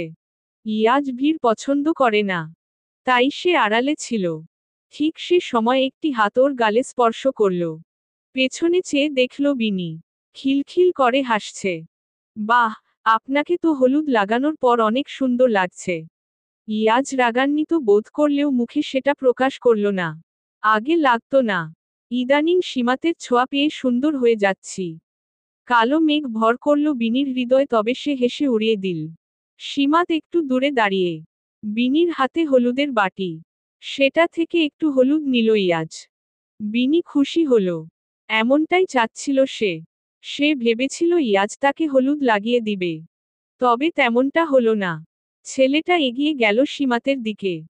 সীমাত শাড়ি ঠিক করছিল। হুট করেই পেছনে থেকে জড়িয়ে ধরল ইয়াজ। তারপর শক্ত হাতটা ঠেকিয়ে দিল রমণীর তুলতুলে পেটে। ইয়াজের ছোঁয়ায় পাগল হবার মতন অবস্থা হলো। নিজেকে ছাড়ানোর চেষ্টা করলে আরো কাছে নিয়ে নিল ইয়াজ। তার হাতে থাকা হলুদ লেপ্টে যাচ্ছে মেয়েটির উদরে। পুরো দৃশ্যটা ঘটল বিনির চোখের সামনে। রাগে দুঃখে তার চোখে পানি চলে এল। এর শাস্তি নিশ্চয়ই পেতে হবে সীমাতকে। পরের দুটো দিন ভালোই যাচ্ছিল। বিনি ইয়াজের মুখোমুখি হয়নি, কিংবা ইয়াজ সে সুযোগ দেয়নি। রিসিপশনের অনুষ্ঠান শেষে প্রায় সকলেই বাইরে আড্ডা দিচ্ছিল। ইয়াজের শরীর কিছুটা ক্লান্ত। সেই সাথে লোকজনের ভিড় তার পছন্দ নয়। সেই জন্যে নিজের ঘরে এসেছিল। মাথাটা হুট করেই কেমন ঘুরাচ্ছে। শাওয়ার নেওয়া প্রয়োজন। বাথরুমে প্রবেশ করে চোখে মুখে পানি দিতেই দরজার পাশ থেকে শব্দ হলো। সে পেছনে দিকে তাকালো। দেখল বিনি দাঁড়িয়ে। ইয়াজ চোখ মুখ শক্ত করে ফেলল। তোমার সমস্যা কি? এখানে কেন এসেছ? বিনি কথা বলল না। সে কাছে এগিয়ে এল। ইয়াজের মাথা তখনও ঘুরাচ্ছে। চোখ মুখ কেমন হয়ে আসছে। বিনি, আই ওয়ার্নিং ইউ। তুমি কিন্তু ধৈর্যের সীমা অতিক্রম করেছ। বিনি এবার হাসল। তার হাসিতে রহস্য। তোমাকে পেলে আমি সব করতেও রাজি জান। জাস্ট একবার। একবার ভালোবাসো আমায়। আমি কথা দিচ্ছি, আমি কাউকে বলবো না। Trust me. শরীর ঠিক থাকলে এতক্ষণে বিনির গালে চড় পড়ত। তবে ইয়াজ নিজেকে ঠিক রাখতে পারছে না। তার মাথা ঘুরাচ্ছে। চোখ ঘোলাটে দেখাচ্ছে। বিনি ঝর্ণা ছেড়ে দিল। এতে ইয়াজ আর সে দুজনেই ভিজে গেল। পাতলা শাড়ি ভেদ করে ফুটে উঠল বিনির শরীর। ইয়াজ চোখ বন্ধ করে নিল। তবে বিনি থামার নয়। ইয়াজকে তার চাই। যে কোনো মূল্যে চাই। সেই জন্যেই তো খাবারে বিশেষ ধরনের মেডিসিন মিশিয়েছে। এতে করে ইয়াজ নিজের নিয়ন্ত্রণ হারাবে। শারীরিক উত্তেজনা বাড়বে। বিনি চট করেই তার শাড়ি খুলে ফেলল। ইয়াজের মনে হচ্ছে মেয়েটিকে খুন করে ফেলতে পারলে শান্তি মিলত। তবে এই মুহূর্তে ঠিক করে দাঁড়াতেও পারছে না সে। বিনি আরো কাছে এগিয়ে এল। ইয়াজের হাত দুটো চেপে ধরল উদরে। ইয়াজ ঝটকা মেরে সরিয়ে নিল। জান, একবার ভালোবেসে দেখো। একবার ভালোবাসা দাও। আমি সীমাতের মতো গাধা নই। আমি অনেক ম্যাচিউর। ট্রাস্ট মি, সীমাতকে ভুলে যাবে। ইয়াজ শান্ত হয়ে দাঁড়ালো। এভাবে সে পারবে না। মেয়েটি তাকে কাবু করে ফেলেছে। ইয়াজ নিজেকে সামলানোর চেষ্টা করছে। বারবার বিনিকে সরিয়ে দিচ্ছে। তবে বিনি থামছে না। সে ইয়াজকে নিয়ে বাথটবে চলে এসেছে। ইয়াজের বুকের উপর শুয়ে পড়েছে। এবার ইয়াজ তাকে দু হাতে ধাক্কা দিল। মেয়েটি ছিটকে পড়ে আবার সামলে নিল। নিজেকে পুরোপুরি অনাবৃত করতে যাবে অমন সময় দরজা খোলার শব্দ হলো। দরজায় দাঁড়িয়ে সীমাত। বিনি চট করে প্ল্যান সাজাল। উঠে এসে জড়িয়ে ধরল সীমাতকে। কান্নায় ভেঙে পড়ল। সীমাত, বাঁচা আমায়। বাঁচা বোন। অনি, অনি আমার সর্বনাশ করতে যাচ্ছিল। বাঁচা বোন। সীমাত শান্ত স্থির। ইয়াজ নিজেকে কোনো মতে উঠিয়ে নিল। সে দু চোখে তেমন কিছুই দেখতে পারছে না। বিনি তোয়ালে নিয়ে নিজে আড়াল করল। এমন ভাব করছে যেন ইয়াজ তার এই হাল করেছে। সীমাতের দু চোখে রাগ ঝরছে। সে নিজেকে ধরে রাখতে পারছে না। নিজের সবটুকু শক্তি প্রয়োগ করে বিনির গালে আঘাত করল। বিনি ছিটকে পড়ল মেঝেতে। তুই আমায় মারলি? আমায় মারলি তুই? তোর বর আমার সাথে নষ্টামি করতে চাইল আর আমার মারলি তুই? বের হ, বের হ বিনি। আমাকে বাধ্য করিস না তোর জানটা বের করে নিতে। বিনি বুঝল সীমাতকে বলে লাভ নেই। সে দ্রুত বেরিয়ে গেল। ইয়াজ কোনো মতে উঠে এসেছে। সীমাত তাকে দু হাতে জড়িয়ে ধরল। ইয়াজ নিজের হয়ে সাফাই গাওয়ার চেষ্টা চালালো না। কারণ ও জানে, সীমাত তাকে ভুল বুঝেনি। আর না কখনো বুঝবে। শেষ রাতে ইয়াজের নেশাটা কেটে গেল। তার শরীরে শারীরিক উত্তেজনার ঔষধ পড়েছে বিধায় সে কিছুটা নিয়ন্ত্রণহীন হল। সীমাত ও নিজেকে মেলে ধরেছে। মানুষটাকে সর্বোচ্চ ভালোবাসা দিয়েছে। ঘুম ভেঙে দেখল সীমাত চেয়ে আছে। ইয়াজ একটা শ্বাস ফেলে বলল, আমাকে ভুল না বোঝার জন্য থ্যাঙ্কস সীমাত। সীমাত একটু হেসে বলল, আপনার কোনো দোষ নেই। দোষ আমার। আমি অপাত্রে কন্যা দান করেছি। ভুলে গিয়েছিলাম এত বছর ধরে যারা আমায় একটু ভালোবাসা দেয়নি, তারা কেন হুট করেই ভালোবাসা দিবে। ইয়াজ কিছু বলল না। শক্ত করে জড়িয়ে ধরল বধূকে। তারপর গলার কাছটায় মুখ ঠেকিয়ে নিজের ক্লান্ত শরীরটাকে এলিয়ে দিল। সীমা তো জড়িয়ে ধরল ওভাবে। এই যে মানুষটা, যে তাকে সর্বোচ্চ ভালোবাসায় আগলে রাখে, তাকে ভুল বোঝার সাধ্য সীমাতের কি আছে? অপেক্ষার প্রহর 12। রিসিপশনের পরের দুদিন বাড়িতে মেহমান ছিল। আজ সবাই চলে যাচ্ছে। ঘুম থেকে উঠে নাস্তার টেবিলে বসল সবাই। সীমাত ধীরে সস্তে খাবার বাড়ছে। ইয়াজ তাকে টেনে বসিয়ে দিল। খাও। পরে। না এখনই। ছেলেটার জোড়াজুড়িতে খেতে হলো সীমাতকে। টেবিলের এক পাশে বিলকিস আর বিনি। পরিবেশ শান্ত। কিছুটা ভয় কমেছে বিনির।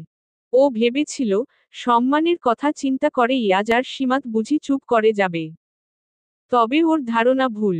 সঠিক সময়ের অপেক্ষায় ছিল ওরা। সীমাত খাবার খাওয়া শেষে উপরে উঠে গেল। সেদিকে তাকিয়ে রইল বিনি। তারপর আবার খাওয়ায় মনোযোগ দিল। খানিক বাদে সীমাতকে দেখা গেল। হাতে লাগেজ। সকলের দৃষ্টিতে বিস্ময়। ইয়াজ নিজেও অবাক হয়েছে। সেই সীমাতের কথা ভেবে চুপ করে গিয়েছিল। তবে সীমাত যে ছেড়ে দিবে না এটা বুঝতে পারছিল না। আম্মা, গাড়ি ঠিক করে দেওয়া হয়েছে। তোমাদের রেল স্টেশনে পৌঁছে দেওয়া হবে। বিলকিস কিছুটা অপমান বোধ করলেন। উঠে দাঁড়ালেন। সকলেও বিস্ময় নিয়ে তাকিয়ে। তুই আমায় তাড়িয়ে দিচ্ছিস সীমাত? হ্যাঁ। সহজ সরল উত্তর। এবার বিনি জ্বলে উঠল। বড়লোক বাড়ির বউ হয়ে আমাদের ভুলে গেলি সীমাত। আমার মা তোকে কম যত্ন করেছে? এবার সীমাতের হাসি পেল। এরা কখনো যত্ন করেছে ওর? তবে ও চুপ রইল। পাশ থেকে কেউ কিছু বলছে না। তারা ঘটনা বোঝার চেষ্টা করছে। তুই ঠিক করছিস না সীমাত। এত স্বার্থপর। হুম স্বার্থপর। তবে তোর মতো নষ্ট না। মুখ সামলে কথা বল সীমাত। তুই ভুলে যাস না আমি কে। তুই, তুই কে? তুই কেউ না। তুই হলি সেই মেয়ে যার ইজ্জতের মূল্য নেই। সোজাসুজি বললে পতিতা। এবার বিলকিস চটে গেলেন। উঠে এসে সীমাতকে থাপড় দিতে চড়াও হলেন। তবে পারলেন না। ইয়াজ আটকে দিল। আপনার সাহস কি করে হয়, আমার স্ত্রীর গায়ে আঘাত করতে যাওয়ার? বিলকিস রক্তিম চোখে তাকালেন।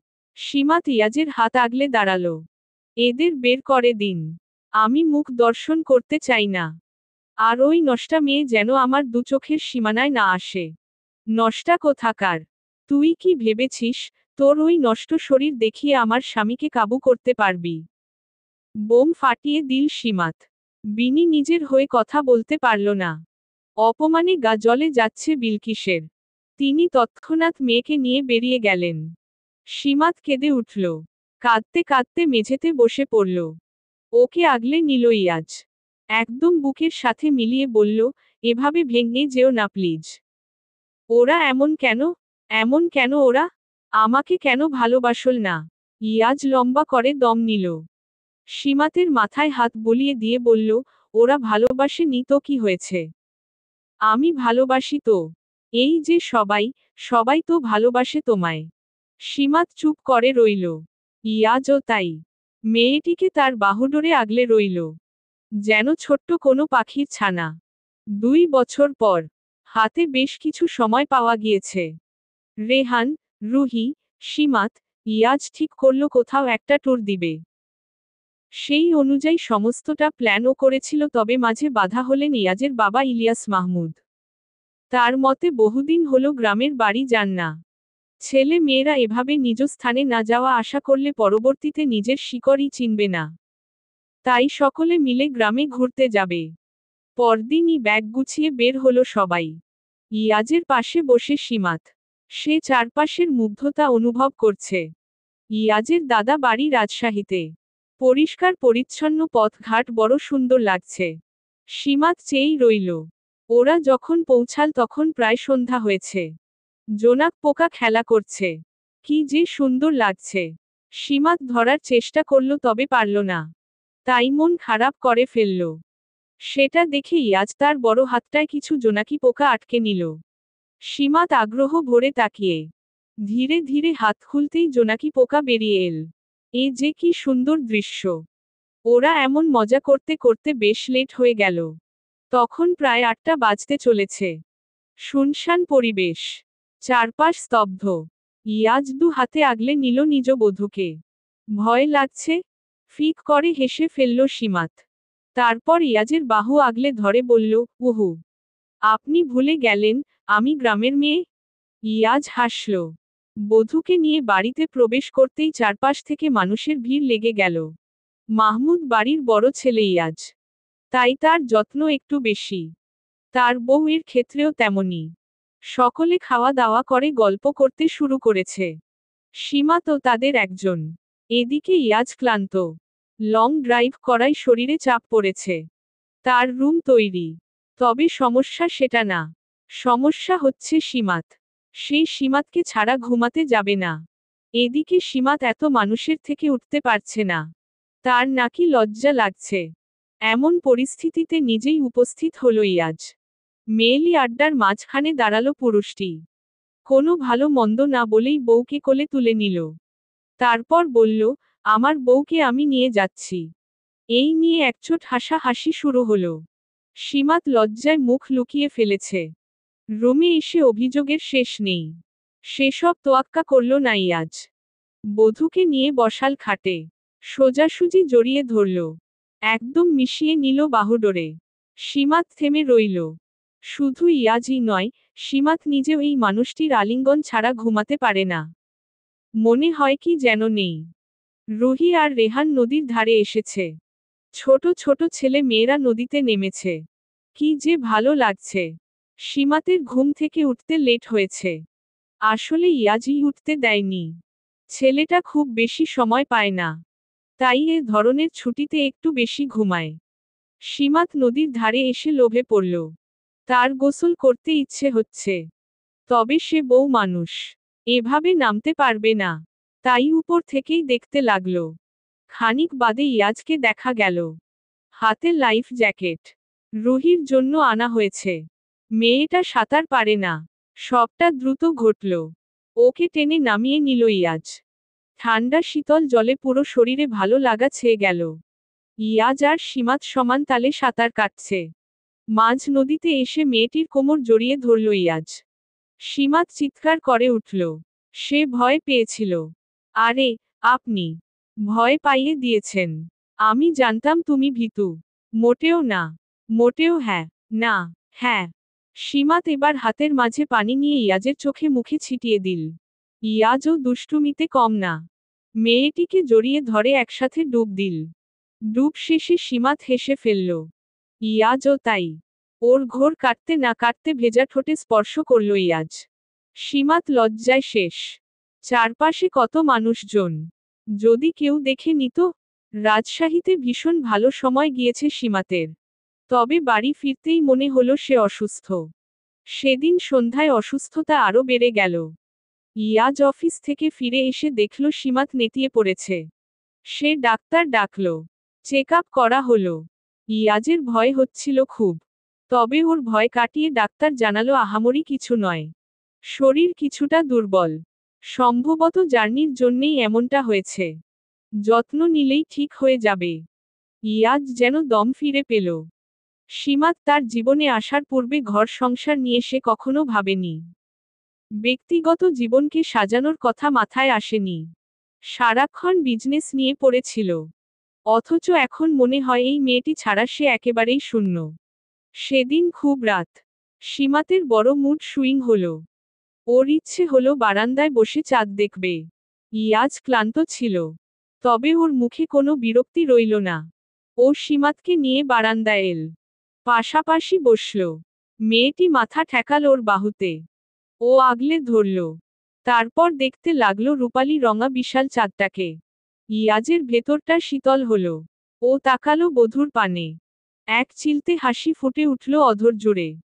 এই মেয়েটির জীবনে এক বিন্দু ভালোবাসা হয়ে ধরা দিয়েছে ইয়াজ।